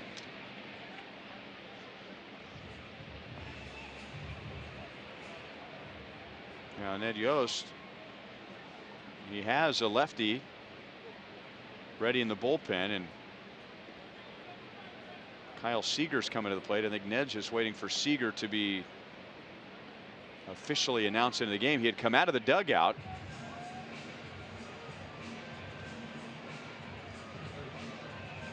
And now he will go get Brian Flynn to face Kyle Seager with runners at first and second and 2 down.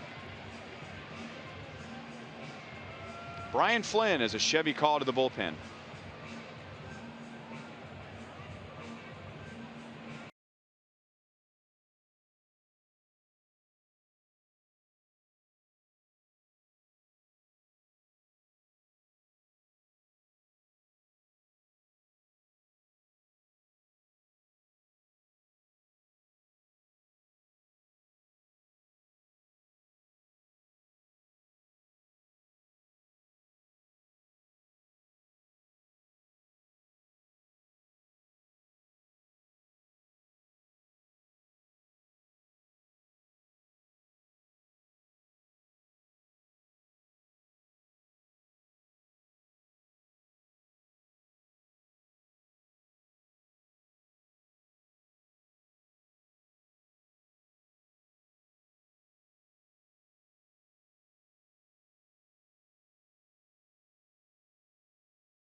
Lefty. MLB At Bat is your #1 Royals app. Customize your experience to catch every moment this season. Get Royals home screen icons and features such as the MLB.TV Game of the Day, pitch tracking, in-game highlights, live radio broadcasts, stats, news, and more. Brian Flynn to Kyle Seager, and he jumps on the first pitch and goes to the gap in left center field. Segura scores. Cano coming in behind him. And Kyle Seager, who had been 0 for 7 in the series going into that at bat, the Royals bring in a lefty just to face him, and he hits a 2-run double, and Seattle leads 8-2. Yeah, that's the case of he was overdue, but he was guessing fastball, and that's what he got. Right up in the zone. He was guessing first pitch fastball. Most of the time when you bring a lefty in, they're going to throw many breaking balls. Some guys try to get that first pitch, sneak it by him and get strike one, but he wasn't going to let that happen. He stroked it. Yeah, nice swing.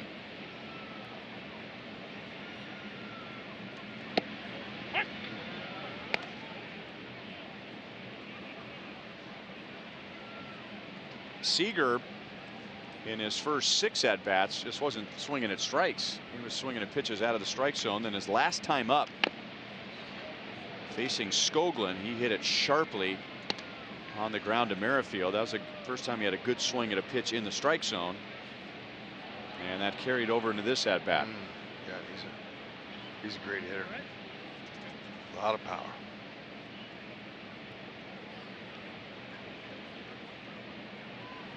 Heredia homered in the 5th inning. He is 1 for 3.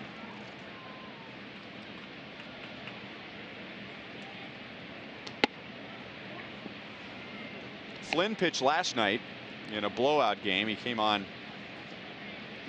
in the top of the 9th. He ended up closing out the game in a 10-0 game. He faced 3, retired 3, and struck out 2. Heredia launches another one to left field, and John Jay will run it down going onto the warning track. Seattle gets 3-2 on the double by Seager, and they lead 8-2.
That looks like a giant game of Jenga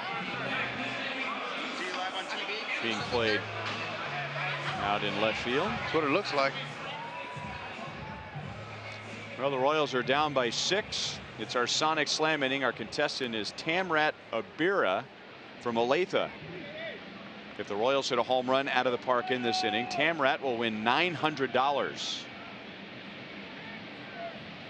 If the Royals hit a grand slam out of the park, Tamrat wins $25 grand from Sonic and the Royals. Top of the order, Jay, Merrifield, and Moustakas. So 3rd time through against Felix Hernandez. He has allowed 2 runs on 4 hits in 5 innings, pitching with the lead all night.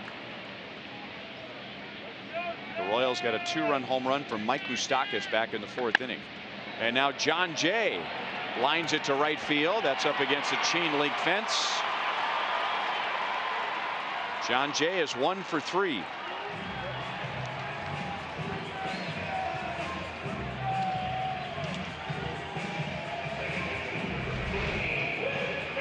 Hanger stayed up, inner half of the plate, got it. Good swing on contact. You knew he had a double for sure. You know, I watched John Jay today out there. You know, the Royals are really paying a little extra attention to their infield. They have infield practice now almost every other day. Outfielders throw. PFP, pitchers fielding practice they had today. And I like that. You know, watch John Jay. John Jay stood out at second base with his fielding glove on, but he was working on reads off the bat. When the pitcher throws in batting practice and the hitter would hit it, he would work on his reads. And he did that with just his outfielder's glove on, but he was working his footwork. There's an inside pitch, but it was a changeup. Anyways, nice to see a veteran player working on reads and getting breaks on balls. We're seeing some little extra work this year by the Royals. And that's welcome.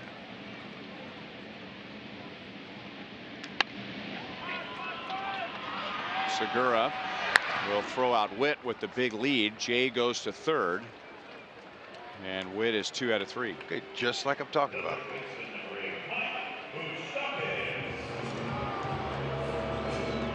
And now Mike Moustakas, who drove in the Royals' runs in the 4th inning, had a hanging breaking ball, and it's our Dodge drive of the game. Oh man, I'll tell you, that was a really nice drive.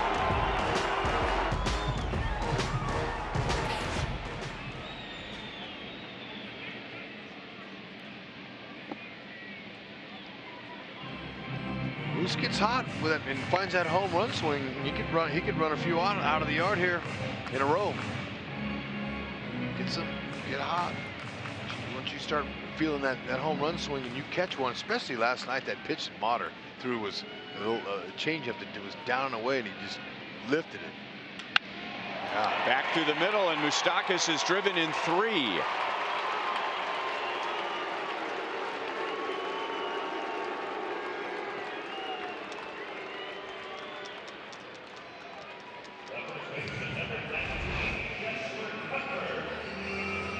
Didn't miss it. 88 right down the middle.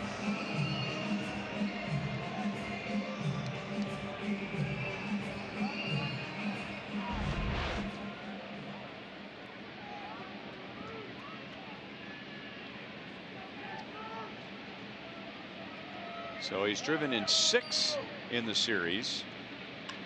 And that's the first time in his career that Mike Moustakas has had back-to-back games of 3 RBIs or more. Cuthbert flies to center. He is 0 for 3.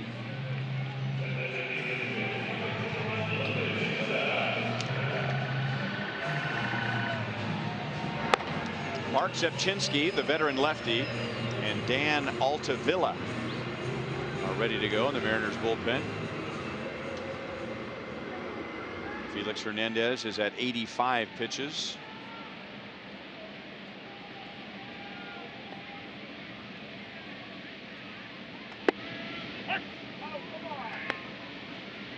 Seattle has a rested bullpen. Like the Royals very early in the season, Seattle's had some days off and some games lost to weather. So their bullpen has not been overworked at all.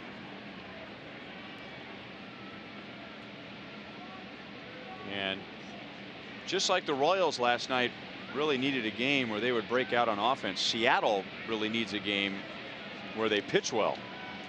It's early, very early, but Mariners have the highest ERA in the American League. Duda did not go around. Mark Carlson is the third base umpire. It's 2 balls and 1 strike. And Seattle's starting rotation also has the highest ERA in the American League. Last year, just keeping their starters healthy was a big issue. They used 17 starting pitchers a year ago. That's amazing. 2-2. Ooh.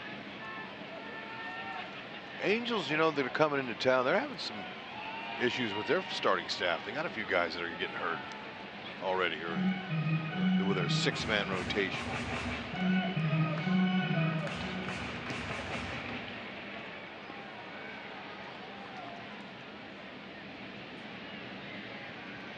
They got quite an offense, and Seattle's got an excellent offense as well. And without, you know, their big bopper. Nelson Cruz is on the DL. Mike Zunino, who had a big year last year, is on the DL. Another power hitter. Ryan Healy, who has power potential. Yep. The Mariners got him from the A's during the offseason. Ben Gamel. Some pretty good bats themselves. 3-2 on Duda. And with 2 down, Moustakas will be running.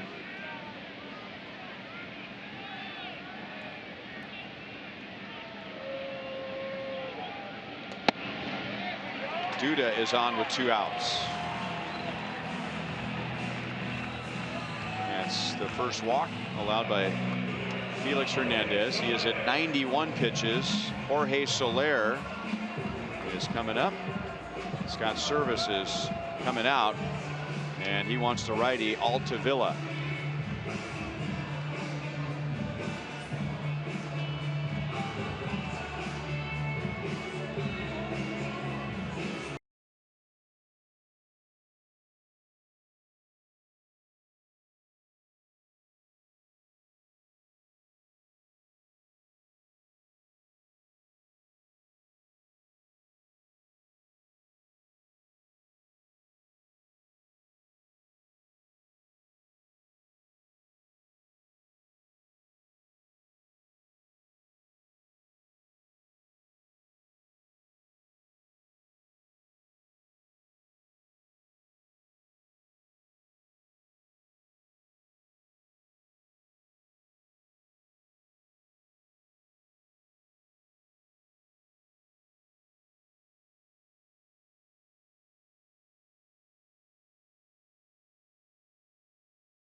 Up in Seattle, he did a good job, but he got a lot of run support though. Now just 3 strikeouts, his velocity's down, but you know what? He pitched. He used his defense. They helped him out a lot. Did a nice job. Just gave up 6 hits. 3 of those runs were earned, and he looked okay. A lot better than his last outing against the Giants. But his offense picked him up. Got him 8 runs. But it's not over. Still got some time left. Dan Altavilla. Looks like Altavilla. And he'll get Soler with 2 on, 2 out. He is 5'11", 200 pounds, Altavilla. Soler has Moustakas at second base. Dude at first. Soler struck out twice against Felix Hernandez. 1 looking, 1 swinging. Well, he can rush it up there. Low to mid-90s slider. 2 sliders in a row.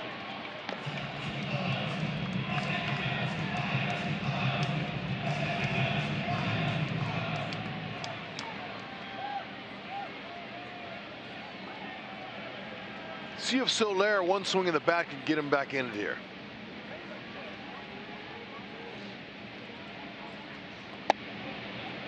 Slider, slider, slider, and it's 1-2. That's the report. Just going to have to be patient. Wait him out. Wait for the mistake that's up.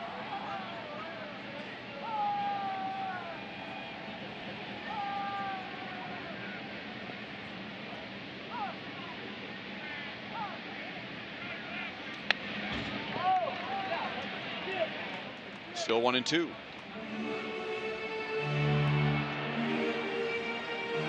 Well, Soler has not homered yet. He has one extra base hit, but that's not how Scott Service saw it. I mean, Felix Hernandez has struck out Soler twice already tonight, but with Hernandez up over 90 pitches, looked like Scott Service was worried that Soler could make this a 2-run game, and he goes to a fresh arm. 96. That'll change Soler's eye level. Sure will. Powerfully built. Strong lower half. But Altavilla is put together. Compact. I'll bet a slider's coming here.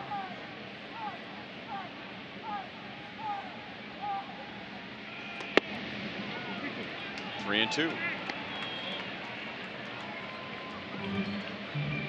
That wouldn't do much at all. No, it's almost looked like a fastball. It was so straight. It stayed up. That's what you count on. No hitters hit mistakes.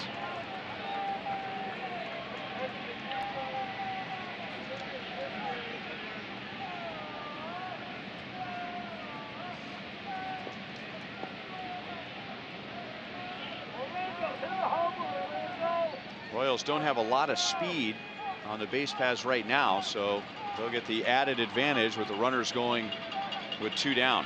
And the slider is outside. So Soler comes back after falling behind 1-2, and now the bases are loaded.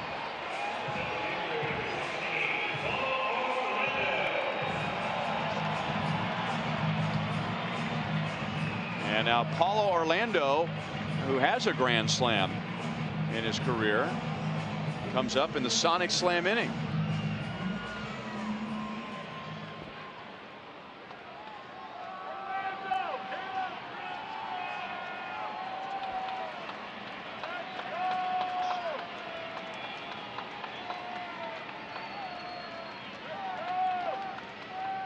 Don't have to get it all back with one swing. Good rip. There it is. 87 slider, middle. Look for that middle slider.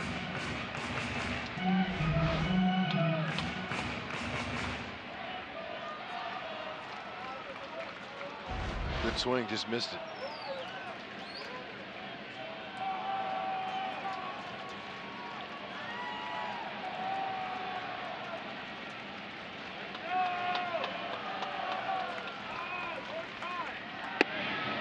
.98 over the outside. 1 ball and 2 strikes.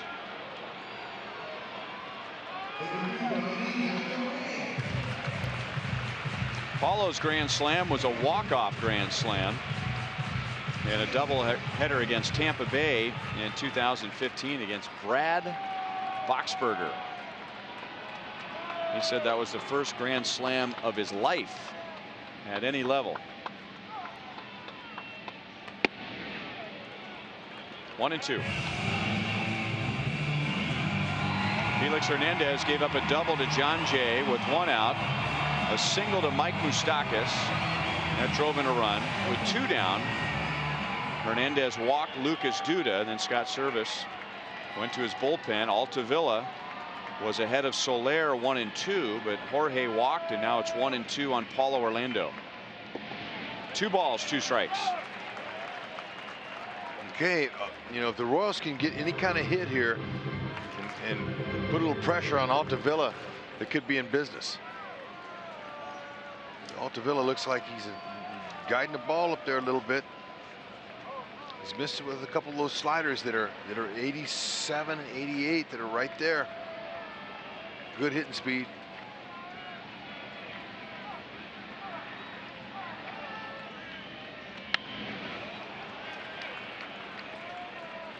That's how you do it. Anything close, be hacking. Don't let that umpire call you out, especially with 2 outs.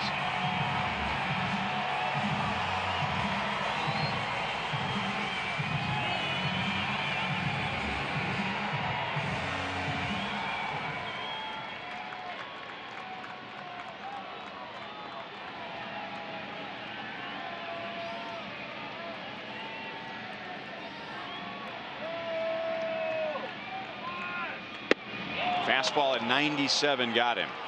Paulo turns and asks the home plate umpire if he swung at a strike. The Royals get 1, and they trail by 5.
Europe hit a 2-run triple for Seattle in the 2nd inning. They scored 3 in that inning and had a 4-0 lead. Robinson Cano added an RBI double. And then Mike Moustakas hit a 2-run home run in the bottom of the 4th. That made it 4-2.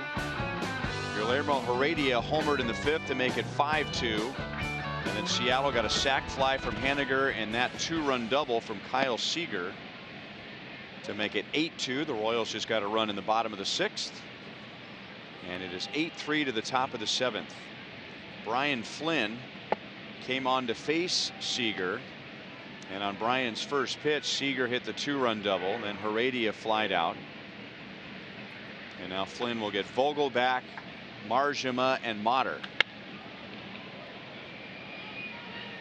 2-1 on Vogelback. He was hit by a pitch in the 2nd inning and scored a run. He has also struck out and grounded out to second base. The Mariners got 5 against Eric Skoglund and 3 against Blaine Boyer. 2-2.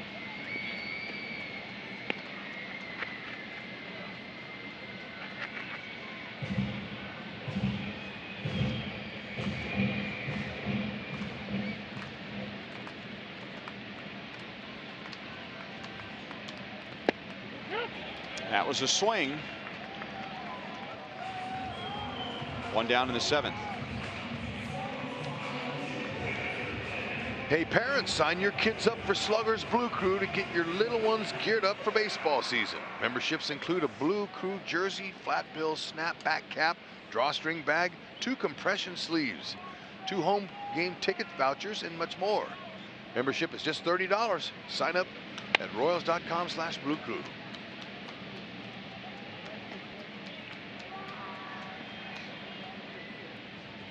How about our buddy John? Look at that vintage Milwaukee Bucks cap. What's he doing wearing a Milwaukee Bucks cap? Wow, I don't know. Is he from Wisconsin? Styling. He's from Indiana, so that explains it. Ah. He probably just likes it. You just like the hat, right, John? Yeah, it's a good looking hat. It is. Royals go to Milwaukee this year. And Milwaukee comes here. That's right. We'll see them during the next homestand. To go to Wisconsin. We got an off day there. Maybe John will let you wear his hat. I'd be big with it there, that's for sure.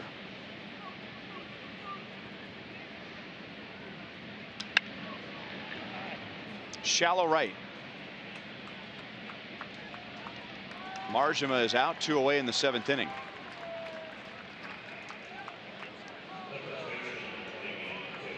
Royals would really like to get a full, healthy season from Brian Flynn.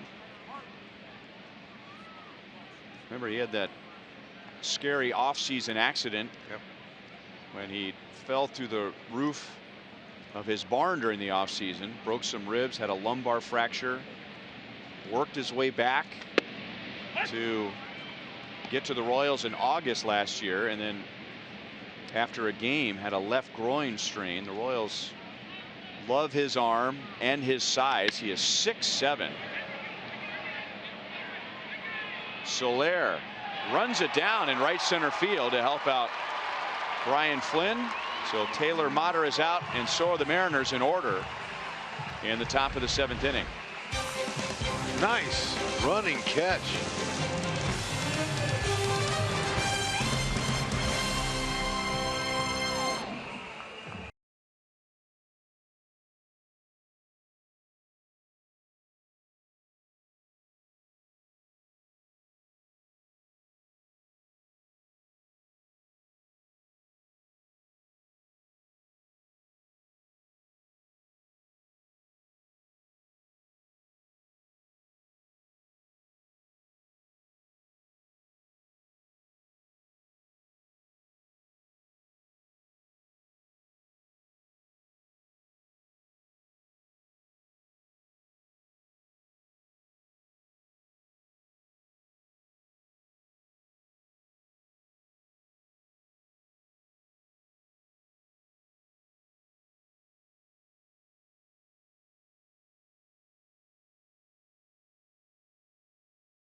A3 Seattle, and the Royals are coming up in the bottom of the 7th inning. Alcides Escobar leads off.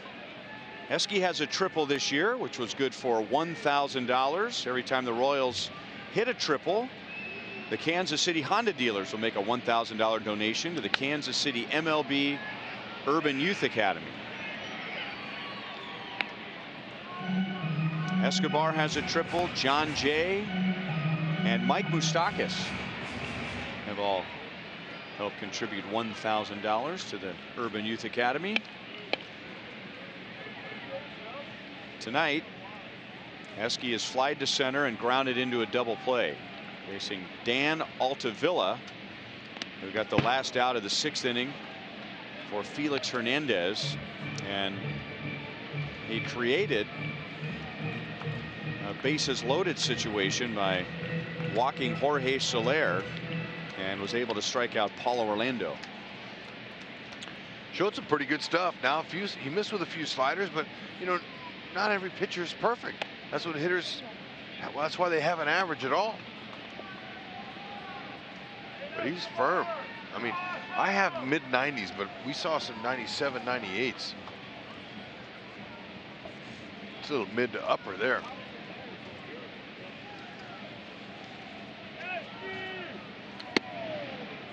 '97. Reminds me a little bit of a right-handed Tim Collins.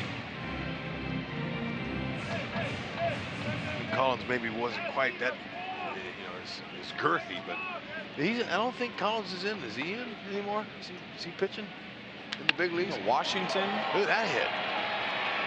And D. Gordon won't get it. Eske will hold with a double. Good swing by Eske.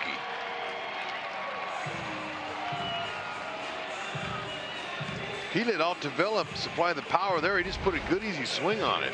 It was a two-seamer right down the middle. He barreled it. It's a good, really good swing. Check it out now, Eske. He sees it, he tracks it. He's able to hold himself with the leg here.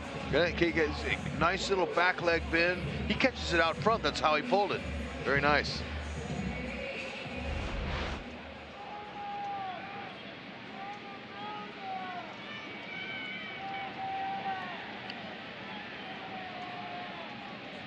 Tributera is 0 for 2.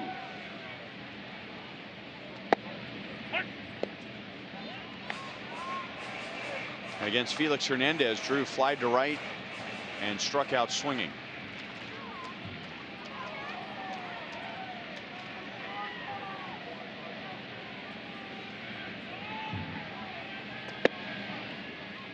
One and one. Yeah, I think Tim Collins was in camp with the Nationals this year. Okay.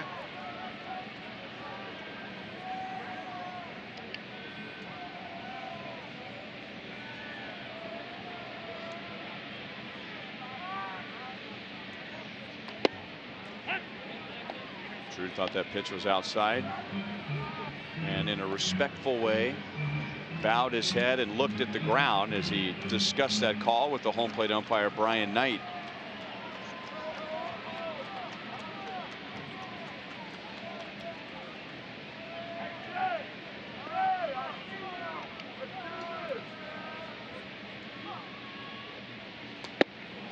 Fastball at 96. Altavilla has struck out 2, both with his fastball. It's not too late to become a 2018 season ticket member. Choose from several packages tailored to fit your busy schedule. And all season ticket members will receive an exclusive Salvador Perez bobblehead along with tons of other benefits. Royals.com/STM for more details. John Jay with a runner at second base and 1 out. And a tight slider is in for a strike. John doubled leading off the 6th and scored on a base hit from Mike Moustakas. He has been at his best when the Royals need him, what they signed him up for, and that is leading off an inning. He has led off an inning twice tonight, reached once. So he has led off an inning 17 times this year and has reached 9 out of 17 times leading off an inning. It's consistent. I like his approach.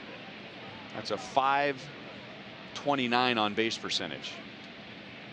Mix in the 6 walks too. That'll work.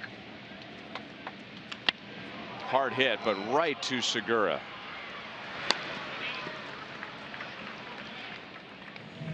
Two down.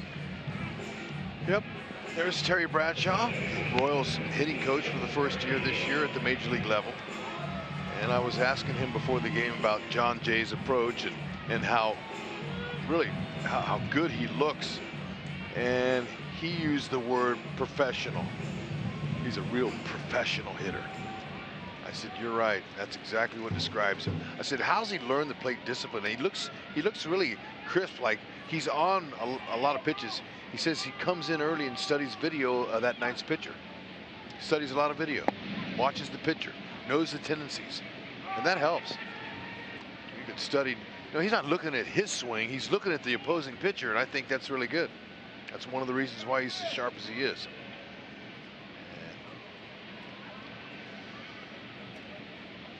Terry's been in the Royals organization for a long, long time. It's nice that Ned rewarded his guys down in the minors and let them have a chance. Gives a little bit of hope for those other coaches down there that someday hope to be a big league coach. Terry at the tail end, not the very end of his playing career, was at AAA Omaha in 1998. He finished playing in 1999 and has been in the Royals minor league system just about ever since. Go back to 2000. He's been at Charleston when Charleston was an affiliate, Burlington, Wilmington, Omaha, Northwest Arkansas, and he spent the past 5 years as a Royals minor league hitting coordinator. Nice. 2-2 on Witt. Witt had a lot of experience with Terry at AA Northwest Arkansas. And that's the advantage of promoting from within. That the personnel, the major league players that are here or that get promoted over the next few years, they know the coaches. That's big.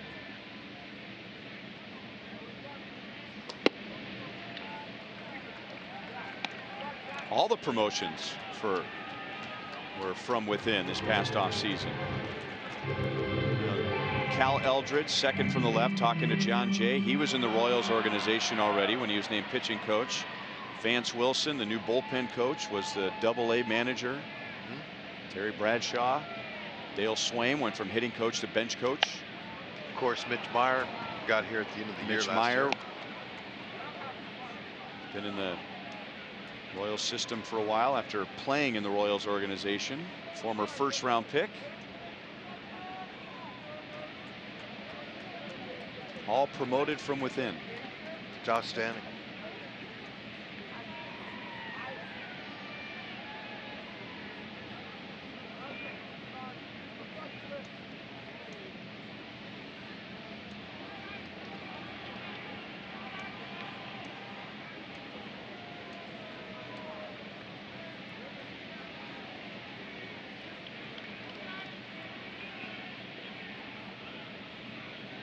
Witt had base hits in his first 2 at-bats. Got to look for fastball here and adjust to the slider. Just stay through the middle. He got a fastball and lined it to right. But Haniger is there to end the inning. So the Royals are not able to make anything out of Escobar's leadoff double.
Joe Goldberg, Royals Hall of Famer Jeff Montgomery.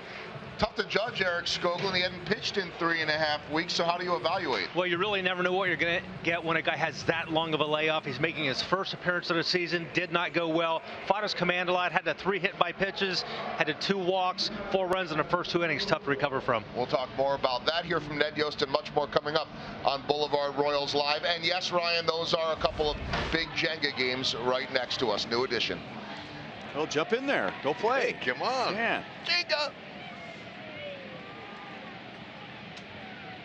I think you have your Jenga and your StubHub mixed up. Oh, okay. You don't yell that when you win that game. No. Escobar. Oh man. Well, against almost anybody else in the league, he's able to get an out on that play, but that's D. Gordon blazing up the first base line, and that extends his hitting streak to 9 games this year and 15 games going back to last year. Our Miller hold true moment sets up Gene Segura coming up here in the 8th inning. He is a home run shy of hitting for the cycle.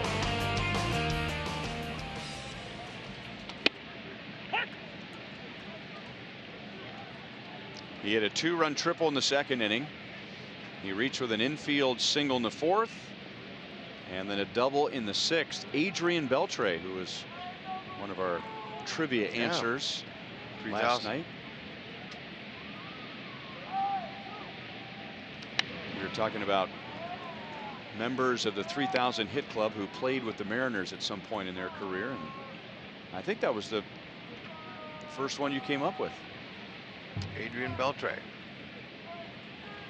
Solid player. You know, you wonder if he's ever going to lose his step or what's going on. But he fields. He's a great fielder. Bat speed's good. He's keeping himself in great shape. And really the only low point of his career was his time in Seattle. Remember the Mariners, they spent all that money on Beltre and Richie Sexson, I think, were the sluggers. Sean Figgins, remember, they all good moves. You know, figure, oh man, Seattle, they got some power, they got some speed.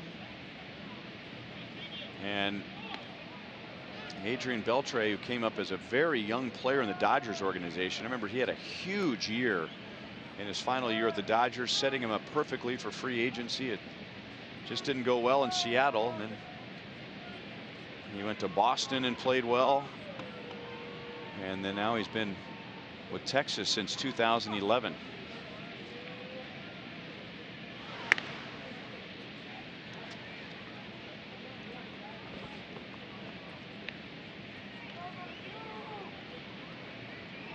Beltre hit 48 home runs in 04 with the Dodgers, and then got the big bucks to go to Seattle, and really only had one good year with the Mariners. Moustakas will get the lead runner, no double play, so Gordon is out at second, and there's one down in the 8th.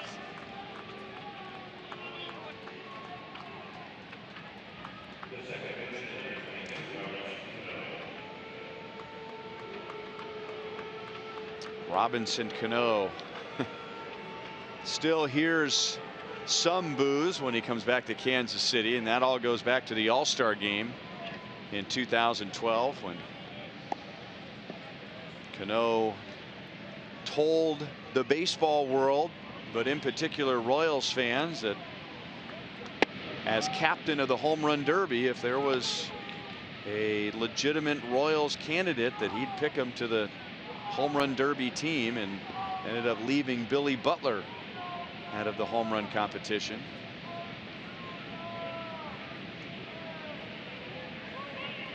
And then he went 0 for 10. Cano didn't hit one homer during his round. I wasn't here. You were, right? Right. And people who were here and have been around the Royals for a long time said they have never heard anybody get booed in this ballpark like Cano did during the Home Run Derby. You know what? I've been here nearly as long as you, but I've never heard of and I played in Philly.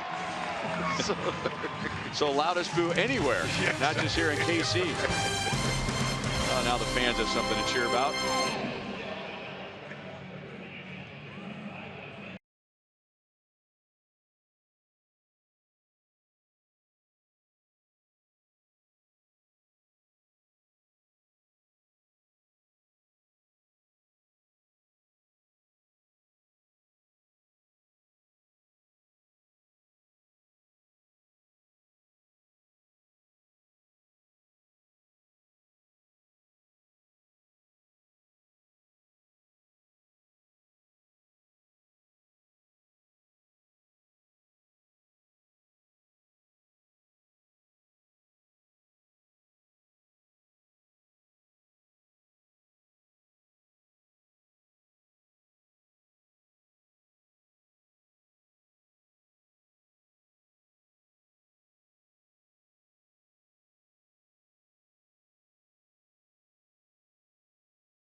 Mookie Betts.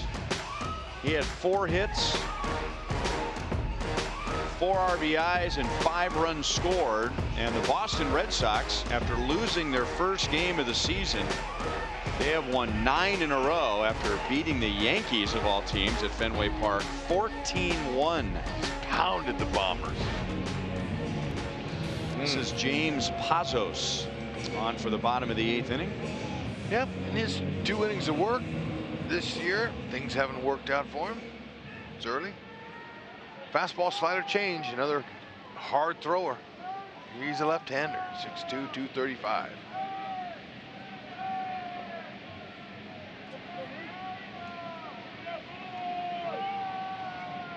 Mike Moustakas will lead off. He has driven in all 3 runs for the Royals tonight. He had a 2-run home run in the 4th. And then had an RBI single in the 6th. For the first time in his career, Mike Moustakas has driven in 3 or more runs in back-to-back games. That's to the gap and run down by Haniger. 1 down. Royals fans, if you can't catch the game on TV, you can stream games live on your mobile device. Download the Fox Sports Go app, log in, and stream the Royals, presented by T-Mobile.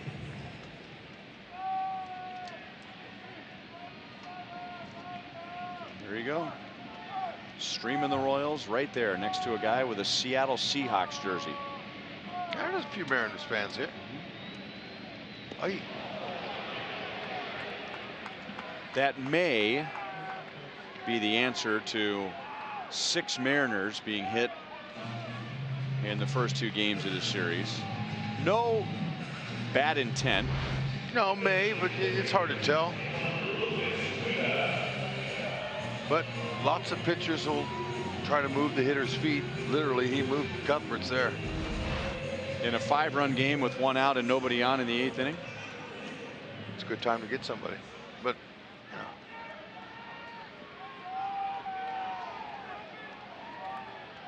Harmless. Looked like he got the sole of his foot anyway. Don't even feel that.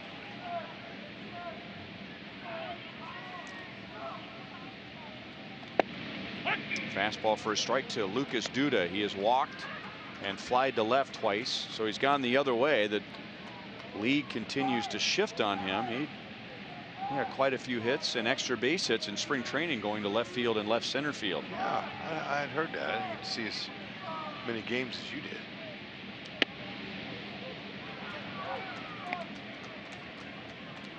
You did the whole spring training, didn't you? Almost. Radio, TV. Yeah, I missed a couple of games early on.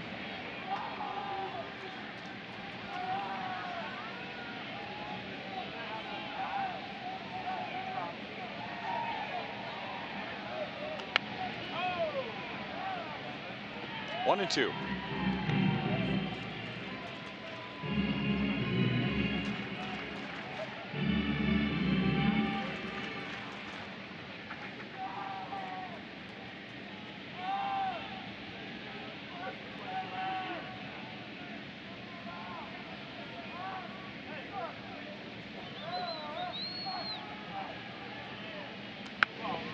I asked Lucas about that.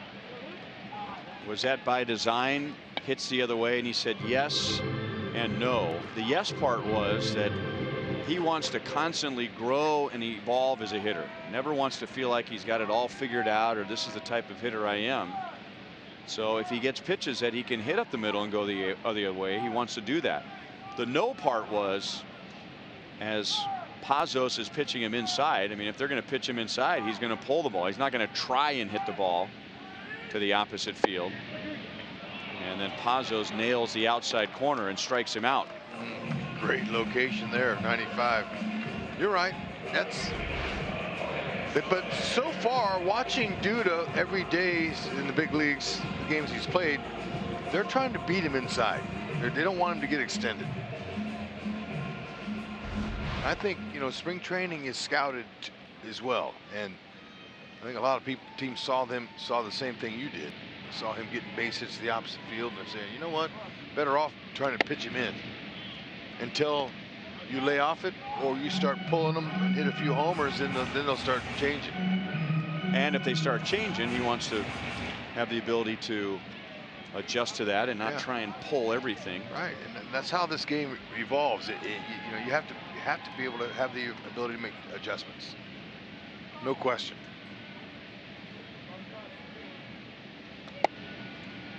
It's 2-0 on Soler. He has struck out twice and he has walked.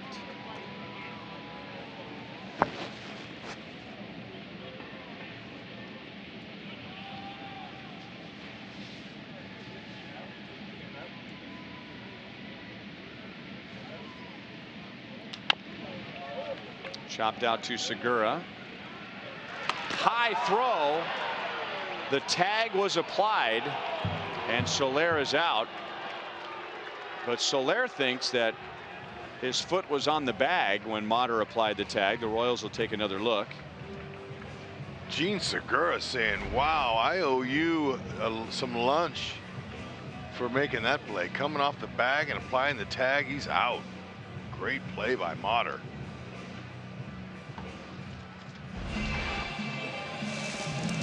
So the Royals will not challenge, and we go to the 9th inning.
It is the 9th inning.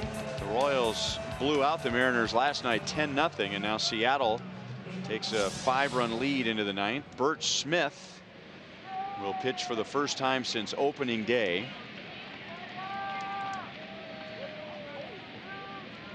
And he'll get Haniger, Seager, and Heredia.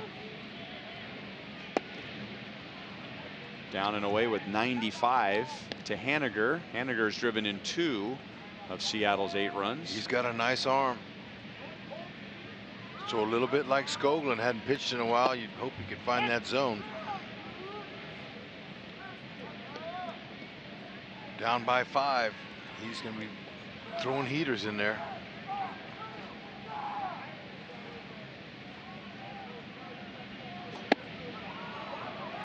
Haniger helped him out.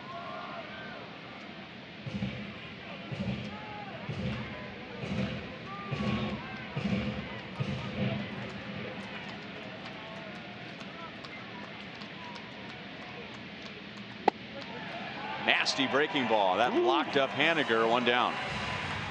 Bert Smith, he pitched Haniger like he wants a little bit more action out of that pin. That's beautiful. Some 95s and that nasty little slider there looked like a curve. Well, he broke that off. That wasn't no slider. Looked like a roundhouser. Good pitch, good command. And that's what you do. You produce. This is a production business here.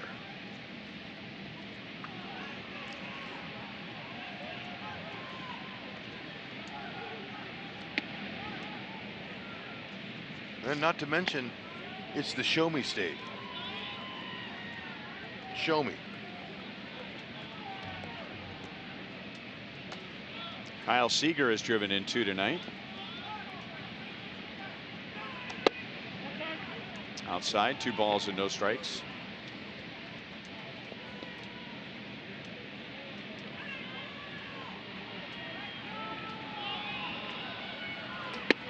Bert Smith has had Tommy John surgery. That was in 2015.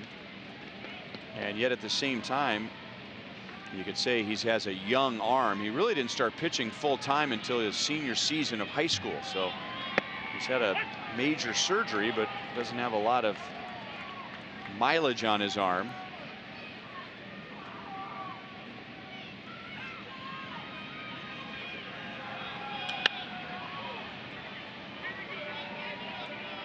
Paulo Orlando takes charge. The Indians had an eye on Bert Smith. They drafted him out of high school and then out of junior college. And then he went from a junior college in Texas to the University of Oklahoma, where he was drafted by the Padres. So he was drafted 3 times. Wow. Out of high school, junior college, and then out of Oklahoma. He made his big league debut in 2013 for San Diego. He pitched in 10 games. And then he was injured in 2014. He didn't pitch in 15 or 16 while he was in the Tampa Bay organization, rehabbing from that Tommy John surgery, ligament transplant surgery, and then was taken by the Mets this past offseason in the Rule 5 draft and was traded to the Royals.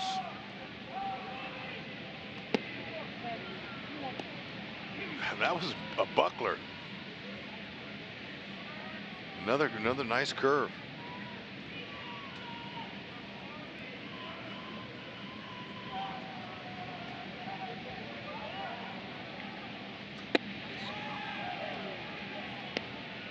But you know, when you have an arm like that, you're going to get drafted. Anything mid-90s in high school, that attracts scouts. And then with the size too, you know, you factor in some durability that he's going to be able to maintain that velocity. Right. Even low 90s, that right there, 91, 92. You know, if you're in high school and you're throwing that, somebody will take a chance on you. Heredia is on with a walk. So he is the rare Rule 5 pick who's already pitched in the big leagues.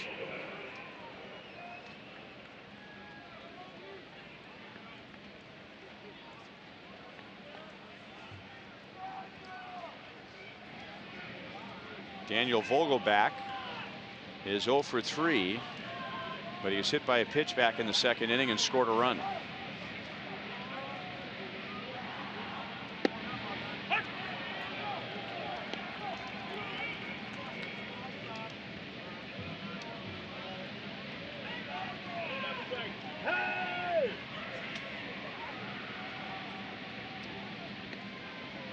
Well, a sidearm throw to first base.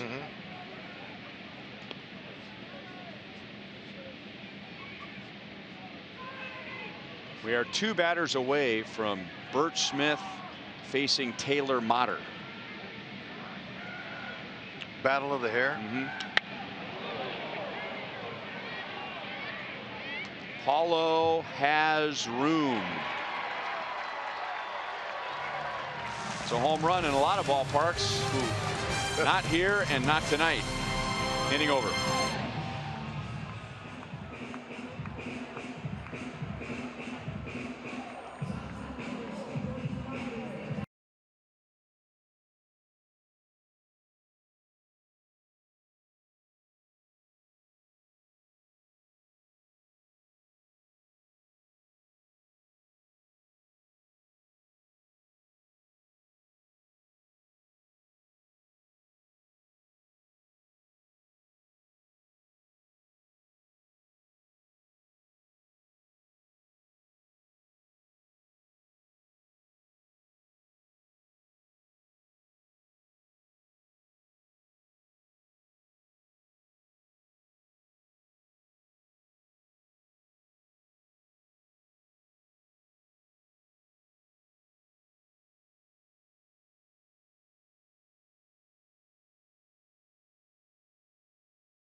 The accounts and descriptions of this game may not be disseminated without the express written consent of the Kansas City Royals Baseball Club.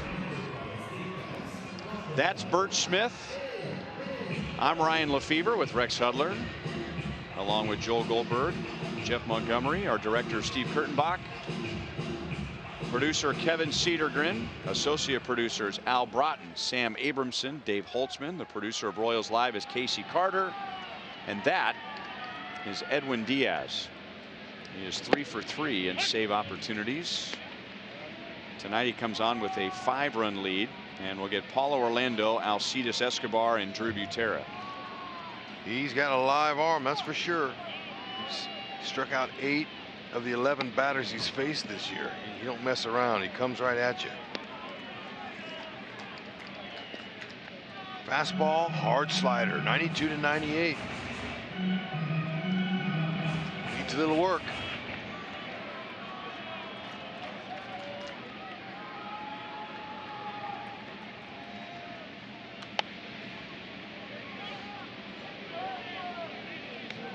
Paulo is 1 out of 3 with an infield single. Seattle has a big lead, but their biggest out was with Paulo at the plate in the 6th inning. Paulo was batting with the bases loaded and 2 down against Dan Altavilla, and Altavilla, after a long battle, was able to strike him out. It was 8-3. So the same score as right now, but the bases were loaded. So a gapper gets the Royals back into the game. But Altavilla got the strikeout. And Mariners pitchers have retired 8 of the last 10. Still 1-2. Yeah, these guys have done a pretty good job. You know, this closer here, Edwin Diaz, he's got long arms. I mean, he's got like a whip-like delivery. He whips it in there. Quick arm action, tough to pick up. There's that power slider.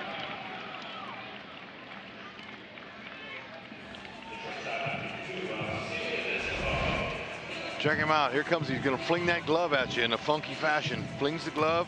There's the small dot. Small dot on the slider means it's tight. A lot of spin rate.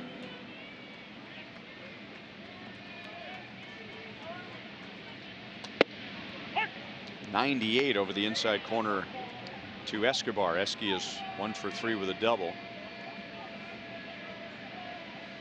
Man, that was a nice double Esky hit. 98 again.